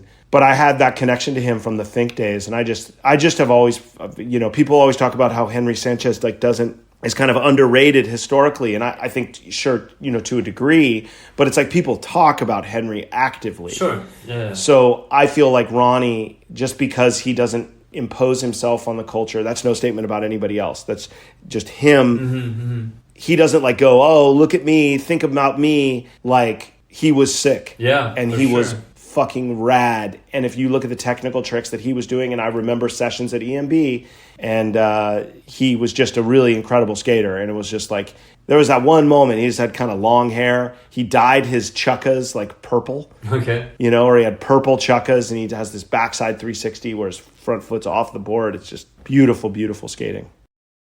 Actually, the next question is from him, from Ronnie. Love it. So he said, Jake, now that you're involved in many other projects involving film, do you still use tricks of the trade that you learned from your strictly skateboarding video days? And do they help in these other environments and situations? That's a great question. I think the thing that I take with me from skateboarding is mostly the mindset. You know, I think I talked about this a lot at the museum opening, but like one of the things that Mike Ternasky, you know, imposed on me, not consciously, was this idea that there are no rules. And he kind of, it took me till years later to figure out like that was what I gleaned from that era. And my experience of that was that I could be 16, 17, 18, 19 and be making the best videos. You know, there was no like rules that you couldn't do this, you couldn't do that. So I think what I've taken with me from skateboarding that I apply to my filmmaking career is a lot of that, like, you know, someone will say like, oh, well, we need to get a dolly and we need to do this off that. And it's like, well, no, why don't we just shoot it off this and just use a slider and like that. And it's like, oh yeah, I guess that works. So a lot of it is just the problem solving or not being so critical of thinking about like the right way to do things. Yes, yeah. And I think that's why a lot of skateboarders are successful, you know, outside of skateboarding when they move beyond it, is because they know sort how of to learn adapt. that it's like, exactly. So I think, adaptation is a great word, you know, of what I take with me. Also, just doing the work, you know, like back in the day, you know, when you were editing someone's part, you would practice the edit, literally. Yeah. You would have to edit it. And then if you got the right rhythm, you would keep editing it, and then you were making the part. Like I remember starting Rick's part like 5 times, trying to find the rhythm of the opening and the sequence of shots. And I remember, you know, and then I would start it and then I'd show it to Mike, and then I'd start it again and show it to Mike, and then I'd erase it. But it was always like, you know, his head had to dip on doom doom doom doom. Yeah. Right? Like all those things like had to fall into place, but you had to practice it. So I think part of that, like not being precious about the process and being like, okay, I'm going to practice this, you know, that felt really important. That was also before non-linear editing, for sure, right? it's non-linear. So it must have been much work every time. Like, it must take so long to edit a video that way. I can't even imagine. Yes and no.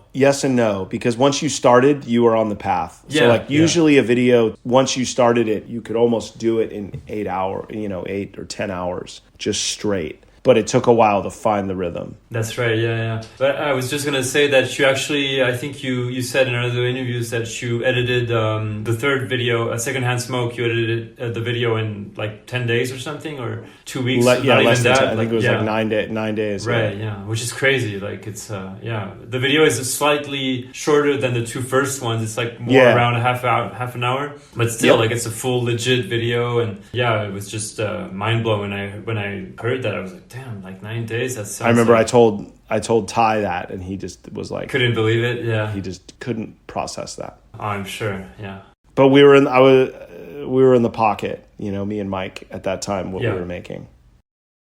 Okay, let's do this next one. It's another audio one.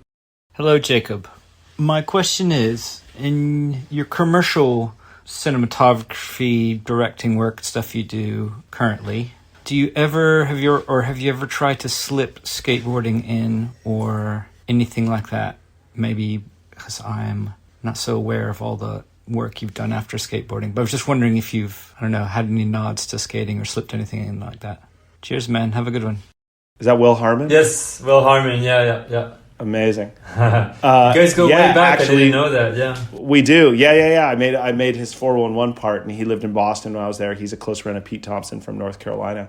Great guy. Mm-hmm. Yes, I mean, in fact, so you know the triple set that Jeremy Wray ollies and Secondhand Smoke? Yep. Mm-hmm.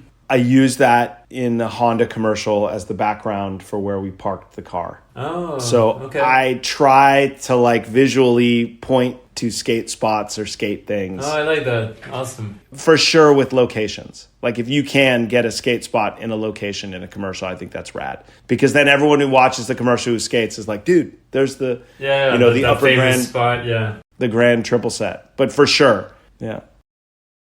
This one is from Damian Siguenza. Is that how you say his last name? Oh, yeah, amazing. Yeah, Domino. From the hieroglyphics? Yeah. Okay, so this question is, August 20th, 2001. You are at Hollywood Bowl. Who are you with, and what band are you seeing? Dude, all-time story.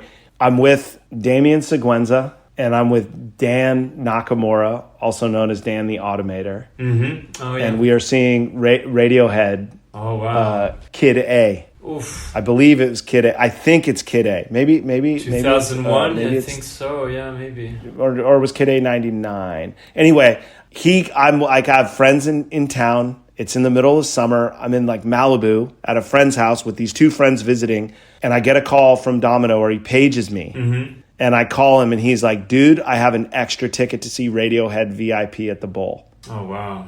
And I was like, I'm there. So I just like literally got in the car and drove. And we drove all the way across town, walked from my apartment because I lived down the street from the Hollywood Bowl. And then it was just an absolutely insane show. And I think we had tickets because I think Kid Koala was DJing for them to open it. Okay. I think. I could be wrong.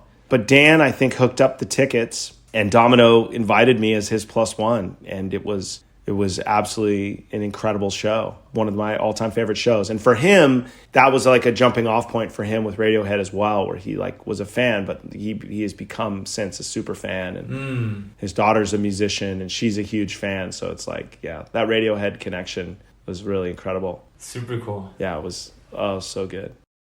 I was listening earlier to your, you did an interview with the Mostly Skateboarding guys about a year ago, or I don't remember when exactly, but yeah. And you mentioned, I think in that interview, that you were working on a project around hieroglyphics. Sorry, that's hard for me to say. Yeah. So is that something you can talk about a little bit, or is it still kind of that's in the works? Or? No, that's my book. You know, I just finished my first photo book, and it's a bit of a visual documentary on, my journey from sort of skateboarding to hieroglyphics. And it's really a deep dive into all the ephemera and the items and all the just exhaustive documentation that I did in skateboarding and then in hieroglyphics. It's about, a third of the story is skateboarding, and then 2/3 of it is hieroglyphics. And it's really, for me, it's just the story of kind of wanting to be a part of something, and then visually you see becoming a part of it. Mm-hmm. Where you're sort of on the outside looking in, you're doing it in this raw way, and then you become a part of it and start to author it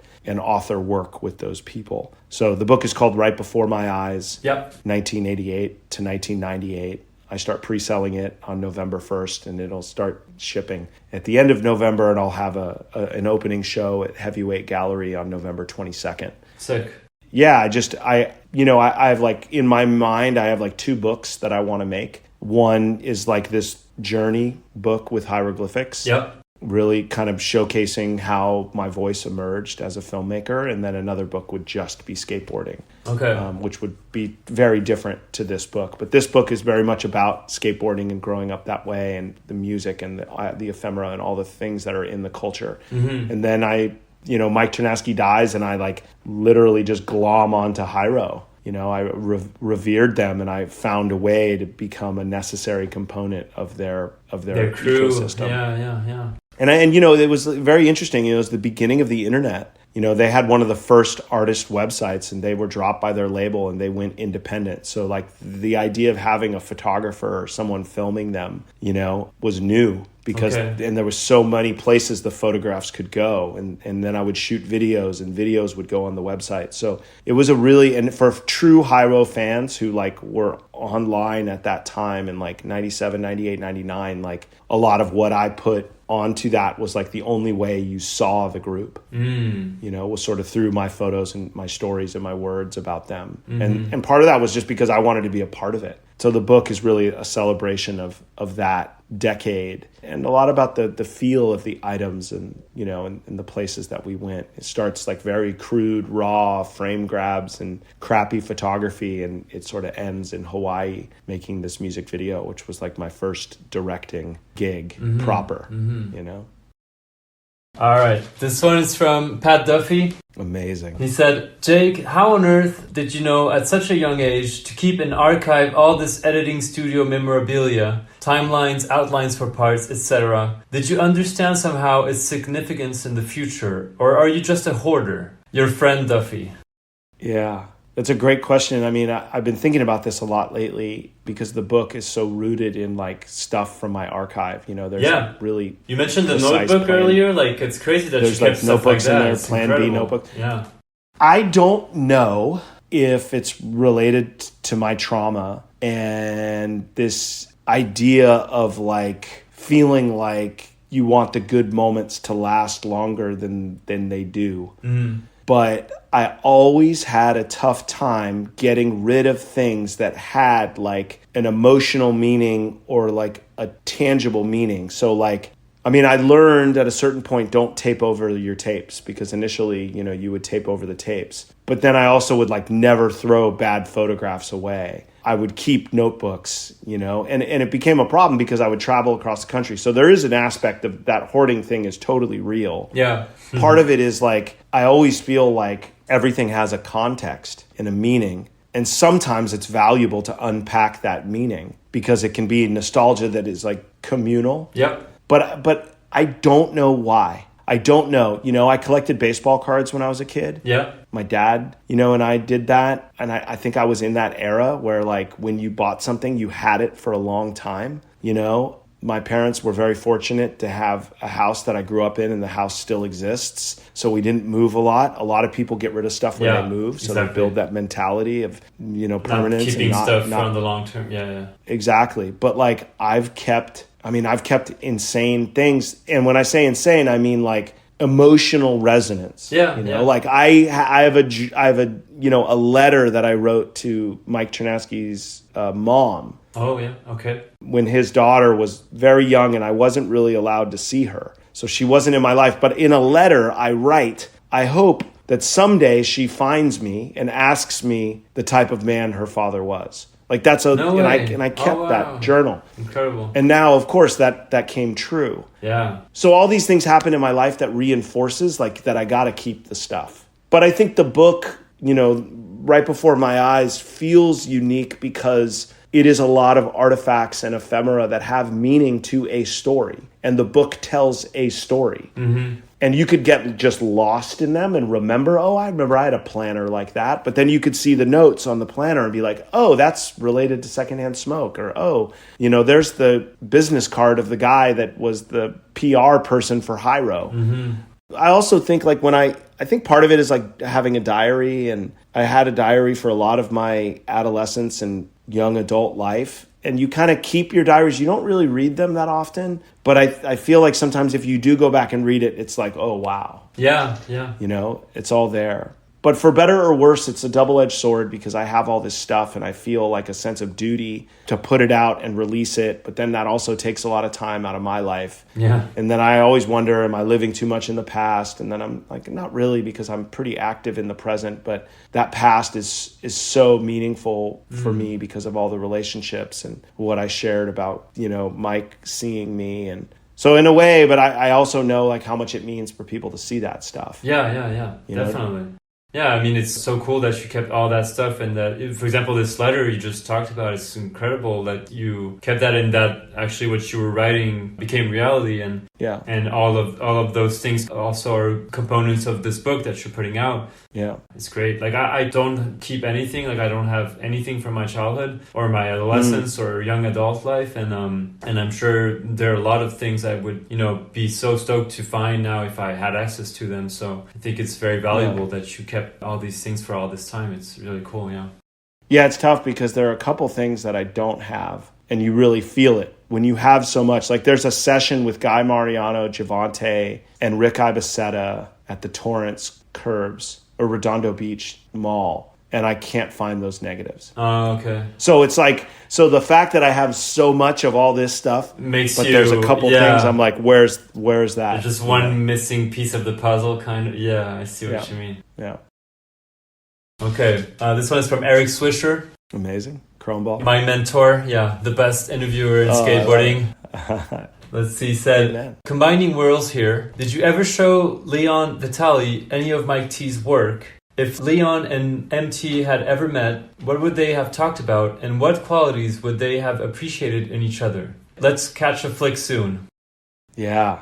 So Leon Vitali is that's him. Yeah. He was the assistant to Stanley Kubrick. Thank you. Sorry, I was blanking on his name. Yeah. And he was in Barry Lyndon. He was in Eyes Wide Shut. He was an actor, right? Yeah.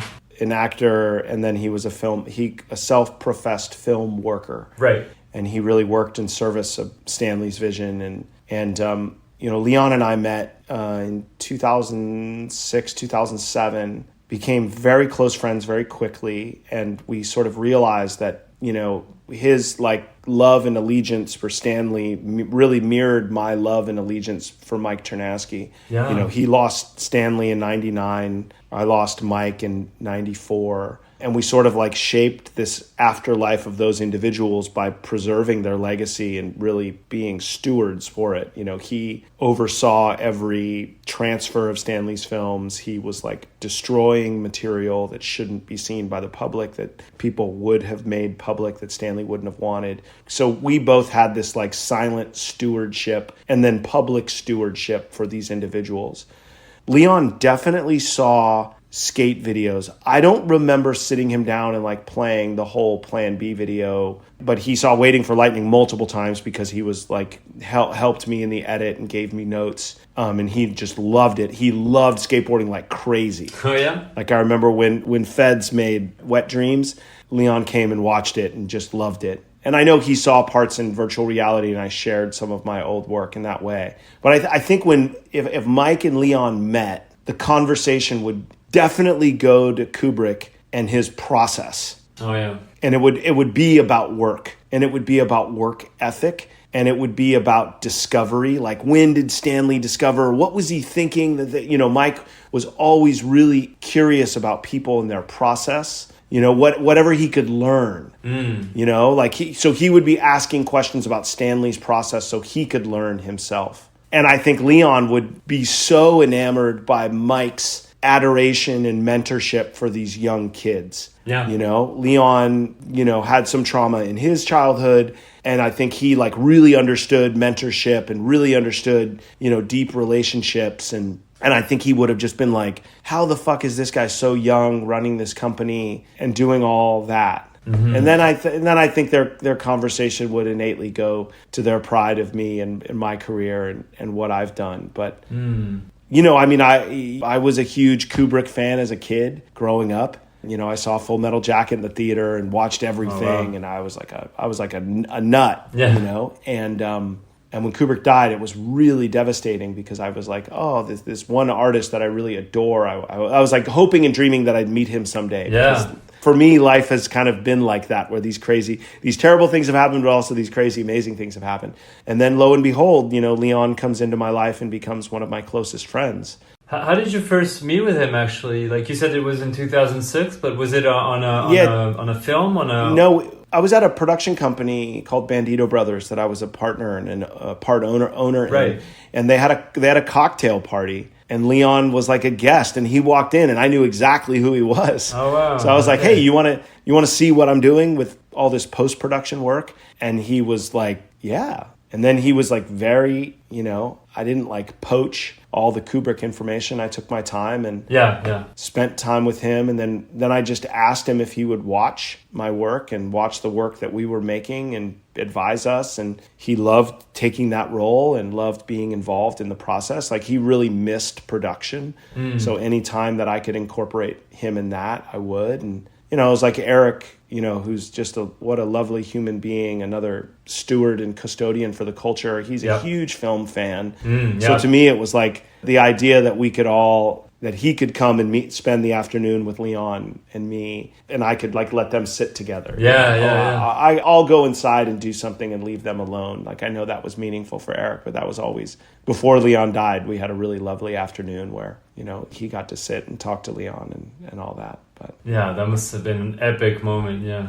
It was special. I mean, I like facilitating those moments for other people, something that I know is important to somebody. If I can be a part of helping make that happen, it's super fulfilling. Okay, I have just a few last ones. This one is from James Kelch. Amazing. EMB legend. Yeah, what a guy. Let's see. He said, "Hi, Jacob. What shaped you to be the caring, kind person you have become? What does EMB mean to you? Love, James." I mean, not to bring it back to that dark place, but I think that, having that abuse and that trauma in my childhood really triggered like an empathy reaction. Yeah. And in terms of me, like learning how to be comfortable with myself, which took a long time, in my teens, I think I was so insecure and I was so afraid of this idea that this horrible thing happened to me. And what does that mean? Am I going to be gay? Am I going to be straight? I just like didn't know, you don't know those things. Sure. And especially in that era with AIDS and all these things, you're just like so triggered. But I think at the core, I grew up in a family where we were innately curious. We always had conversations around the dinner table. My dad was always a mentor to a kid in high school or a kid growing up. So we constantly had these people coming into our lives who were interested in us. So at an early age, I learned that value of being curious. From my family. And then I think having this like really complicated experience, I think I've always like naturally empathized with people who are struggling. Yeah. I think I loved Mike Carroll as much as I loved and love him because he had such a struggle. He dropped out of high school, no dad around, chaos at home, all this stuff. There was a part of me that really like loved that. Yeah. The same with Danny. Danny grows up in this like shitstorm of emotion and volatility, and what emerges is this incredible skater, and you sort of love that and you want to nurture that and you want to take care of that or be good to that. So I think the kindness kind of came from this reaction to all this life experience. And I think what EMB means to me, it really showed me that like I had a place, because I like those guys picked on me and like teased me, but they didn't vibe me like you're not welcome here. Yeah. Like I don't have any memories at EMB not feeling like I couldn't just grab my camera and film anybody. I don't ever remember that. And almost every single skater has that like coming up, baptism by fire at EMB. Yeah. But I think that the moment I was there, it was like, oh, he filmed for Video Days. He filmed for New Deal. He filmed Rick. You were accepted. He's filming Carroll. Like right away. So I think EMB was like, that's where I really felt like a part of it straight away. Okay. So I think it'll always be synonymous with my connection to the culture as a filmer. Like EMB, to me, it just means you're filming it, you're a part of it. Yeah. And I just have so much footage from it. And for whatever reason, it was like, and Meza's like right behind me. He's right behind me. But there's a solid year where I'm filming at EMB, 90, all of 91. And Meza's starting a little bit late 91, 92, right? He gets some tricks in Questionable. I think he filmed those in 92. But pretty much for 91, I don't ever remember seeing that many other filmers there. And that's not like me claiming it. I just don't remember like people who were there filming all the time. Like if I was filming and someone else was filming, they would be pushed out of the way. Yeah. Right? Okay. And it would be the skater that's like, nah, blood, we're filming now. Yeah. Okay, this one is from Andrew Huberman, which everybody knows, of course. I was lucky enough to get a question from him through Carl Watson. Oh, great. So let's see, he said, you recently lost 50 pounds after years of being overweight. How did you do it, and was it difficult? Yeah, Andrew is a childhood friend from my skate crew, right, and an incredible human being who has his neuroscience podcast. And yes, I turned 50 and I just felt very much not in a good place physically. And I had been over 200 pounds for 30 years of my life, considerably over 200 pounds. I just was uncomfortable in my body. And Ozempic like kind of came around, and I texted Andrew and I said, dude, should I be doing this, Ozempic? And he's like, no, here's what you're going to do. You know, you're only going to eat ground meat, vegetables, and fruit. You're going to eat from these 3 food groups, and you're only going to season it with salt, garlic, and olive oil. And you're never going to have more fruit than vegetables. And you're going to have no cheese, no dairy, no alcohol, yes, no bread, potatoes, no, no starches, no pasta, no nothing. You're only going to eat organic, clean meat, mostly chicken and beef. You can have seafood and no butter, no dairy, and then vegetables. You're just basically going to eat like a very severe Mediterranean diet with berries. Okay, interesting. And he told me this like in August of 2023, and he said, and you're going to eat this way until 2024. Oh wow, okay. And I started it, and I lost 50 pounds. In 5 months, you lost 50 pounds. In 5 months, wow. Yeah. That's crazy. And were you exercising much on the side? Not much. Okay. It's really, when you put that much protein in your body, you're getting enough amino acids for your brain, but you're also like in a caloric deficit. Yeah. So I just felt very locked in and dialed in, and I felt incredible. I created a Google document.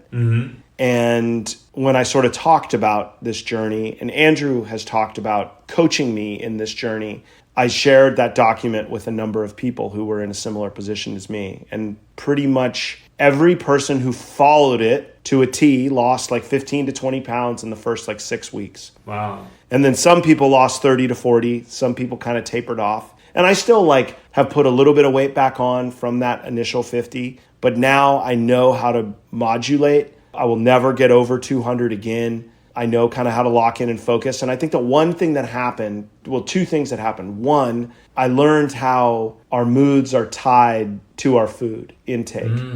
And not to get on a soapbox, but straight up, if you're eating processed foods, you will have a tendency towards depression and like not feeling good emotionally. And that started happening to me when I got away from the shift. So when I wasn't eating clean, I felt myself getting depressed easier because I have that in me. Yeah. When I changed and I only, I'm only eating foods that I can see and I know where they come from. Yeah. And I know how they're made. And when I ate that way, within 4 days of eating clean, your brain feels insane.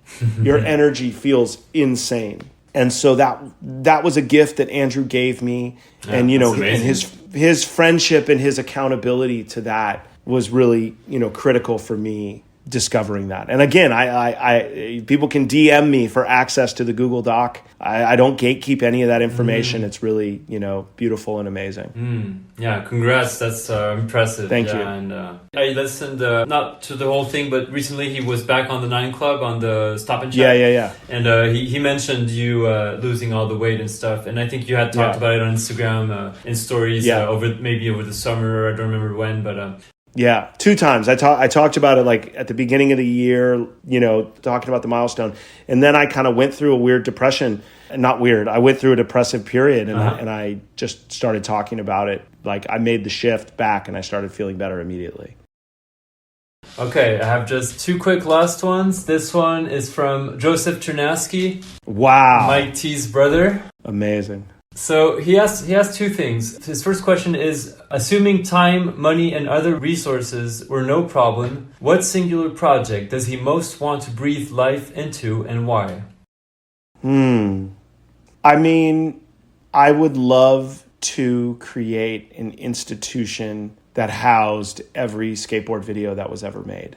And it would be a place that you could go to and physically see the tapes. You could sit down, you could watch the videos. And it sort of had a ledger or historical record or an annual screening where the work was celebrated and discussed. I think that like in regards to Mike Ternasky, my mentorship with him, like I feel like I've done a lot of the things that I've needed to do. Mm-hmm. And I think for the greater good of like the history of skateboard videos, this medium that's really defined my life and that I've contributed to, I think like an archive, like national archive or international archive of skateboard videos, I think feels that would be amazing, so that culture is really preserved. I think there's so many voices and so much influence at mainstream culture that it deserves an institutional framework to kind of help people understand it. Yeah. I think there's plenty of scholarly subjects and topics and aesthetics and conventions to extract from it. So yeah, I'll take that. Yeah. That's amazing. Yeah, it feels like what you did at the MoMA is a kind of a first step in that direction, kind of. Absolutely. Absolutely. Yeah. And the second question is compare/contrast. How does filming, editing, and marketing skate videos prepare someone to be a legit film director?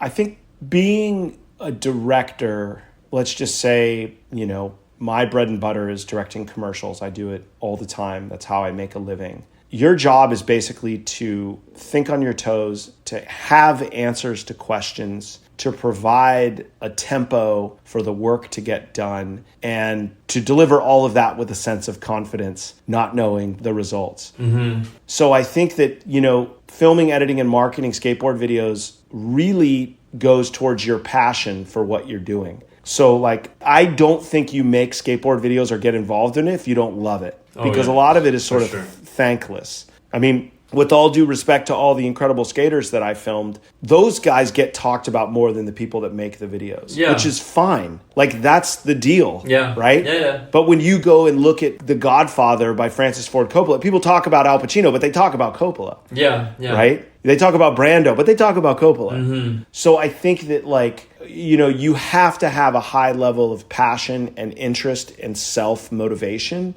And again, to do all the disciplines of skateboarding, making a video, you really do have to communicate with a bunch of different people, and you have to have ideas. You have to have good taste, right? Mm-hmm. Great skateboard videos are made by people with good taste or great taste. And that shit doesn't just come out of nowhere, right? Like Mike and Joe grew up in, Turlock, Modesto, that's sort of like where George Lucas grew up in California. They were around car culture and all of that. And they listened to great music and were exposed to great things. And then they went to college in San Luis Obispo, and their mind and their eyes blew wide open. So much of like being a good director and being a good filmmaker is like pulling from the right things and then understanding how that then releases out of you. Yes. And I know you'll only hear this, but my gesture right now is to sort of reach my arms out wide and grab all of this stuff, and you bring it then to your chest. And then your chest is where your heart is. And then from your own chest, you reach forward and push what's yours forward. Mm-hmm. So I think, this act with making skate videos, being involved in it, trying to communicate what it is, figuring out that essence, but also innately it's a collaborative process. You think of all those Plan B videos, and everyone remembers the boxes and the titles. Yeah. And a lot of those boxes and those titles were designed by Carl Heineman. And Carl Heineman kind of came up with that, And so it's a collaborative effort. And filmmaking in particular is you could do... There's nothing you can do in filmmaking that's completely on your own, Yeah. You're still enabled by a technology. If you were just filming something and there were no actors, there's still a technology in your hand that's reacting to your movements. But like everything else, it requires someone else to be a part of it.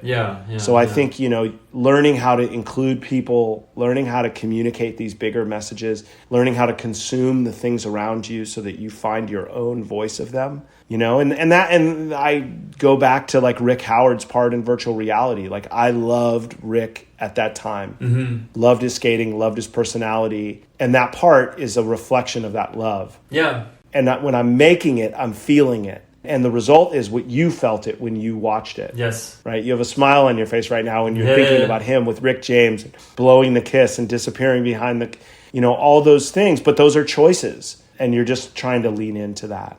So love that you connected with Joe. That's amazing. Yeah, I'm glad it was. I didn't think it would happen, but yeah, I was gladly. Well, surprised. he played a very important role in my life when Mike died. Oh yeah, and he lost his brother. I lost this mentor. Yeah. But together, when we got together, it felt like we were with Mike. Yeah. So I think there was a solid 10 or 15 years where we were really, really close and seeing each other all the time, and that really helped us heal. Created a strong connection between you two. Yeah. Yeah, absolutely. This one is from Ty Evans. Love Ty. Let's see, he said, if Mike Ternasky was still with us here today, what would present-day skateboarding be like? What were some of his plans for the future of skateboarding? Did he ever speak with you about the impact the videos he was making had on skateboarding? And what would he think of present-day skateboarding's current state?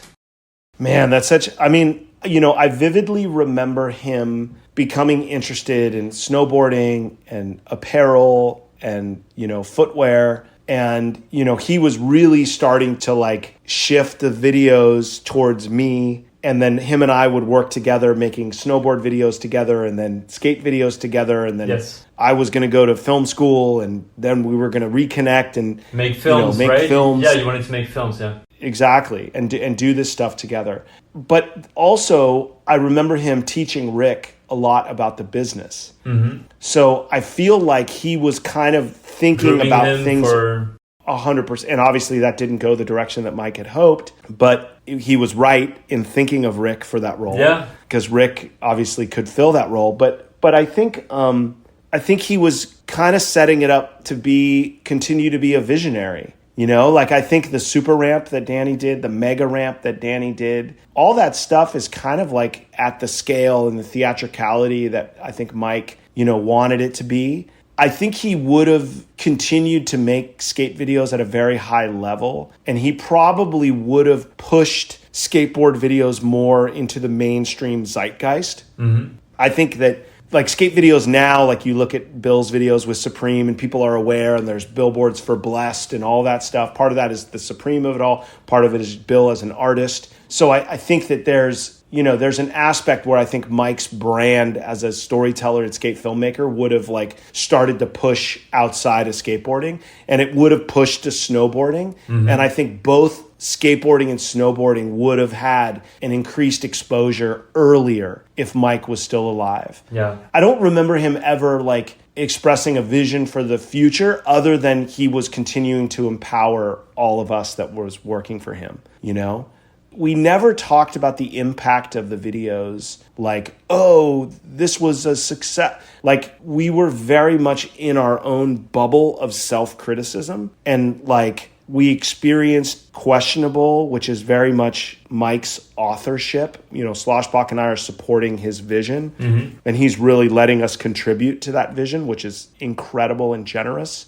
But after Questionable, when we're making virtual, it's we kind of understand the responsibility of how great the video needs to be. Mm. So we're not really talking about how it's impacting culture. We're not saying Questionable's changing skateboarding. It was more Questionable was a huge success. This needs to be a huge success. Yeah. And it was the pressure is on, yeah. The opening, not just the pressure, but it was more that was the conversation. The conversation was never about, they liked it. The conversation was did we feel like we did a good job? Yeah, yeah. Right, we were satisfying our own level of criticism. We really didn't ask, like I said, a lot of people saw Questionable in parts as it was being built. I don't remember a ton of people coming into the edit room with me and Mike. It was really me and him saying, this feels good, this doesn't feel good. Oh, let's push this. Oh, let's push that. You weren't trying to get a lot of people's input on... We didn't need feedback. Yeah,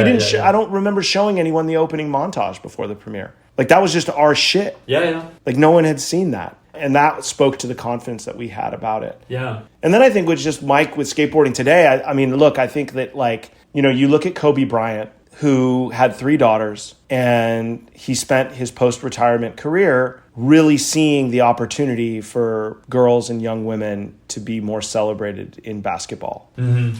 So Mike had a daughter, unfortunately he didn't meet her in the flesh, but I think he would have 1,000,000% been an insane advocate for female and non-binary skateboarding. Yeah. I think he would have just, knowing what he, saw in so many disparate people in skating, he would have been like, this trans individual, this woman, like, they deserve a sick part. And he probably would have been like, who's the next female filmmaker who I can empower to like fucking tell everybody who cares about these guys? Like, I'm doing my thing. So I think he really, really, really would have leaned into the non-male aspect of skateboarding, at this point.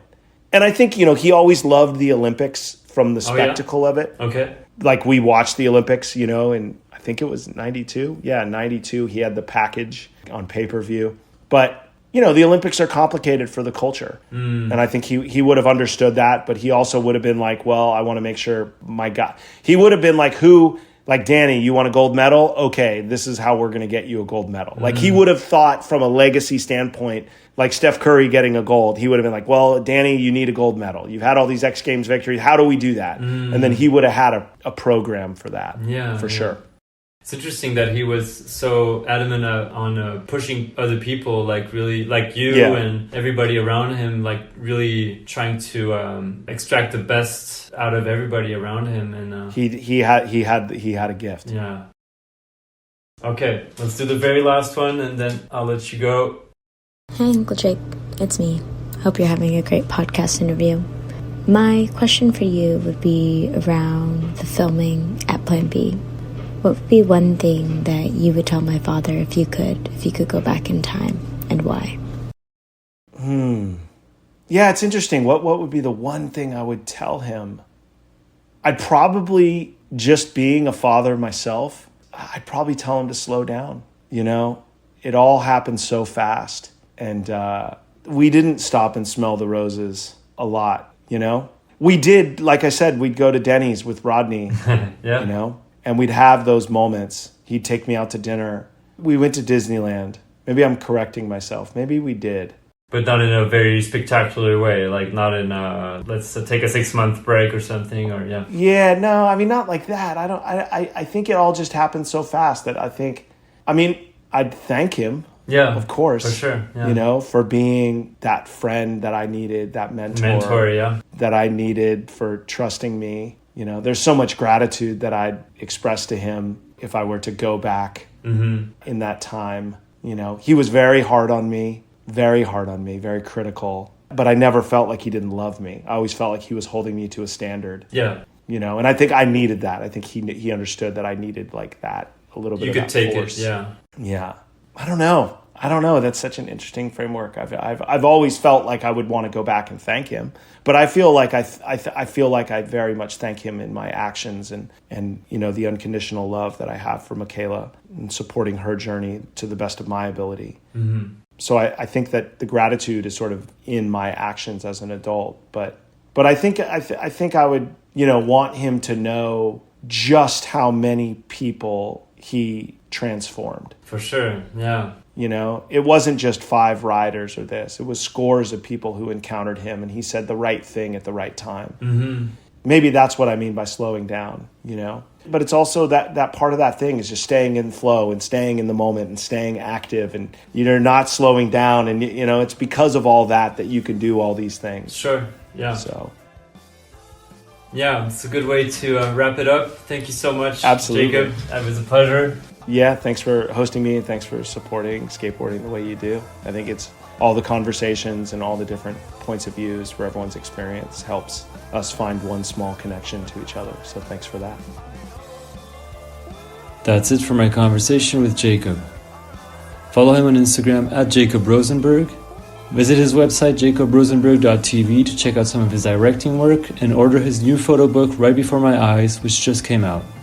If you happen to go through New York City in the next few weeks, make sure to stop by the Museum of Moving Image in Queens to check out the Recording the Ride exhibition, open until January 26th.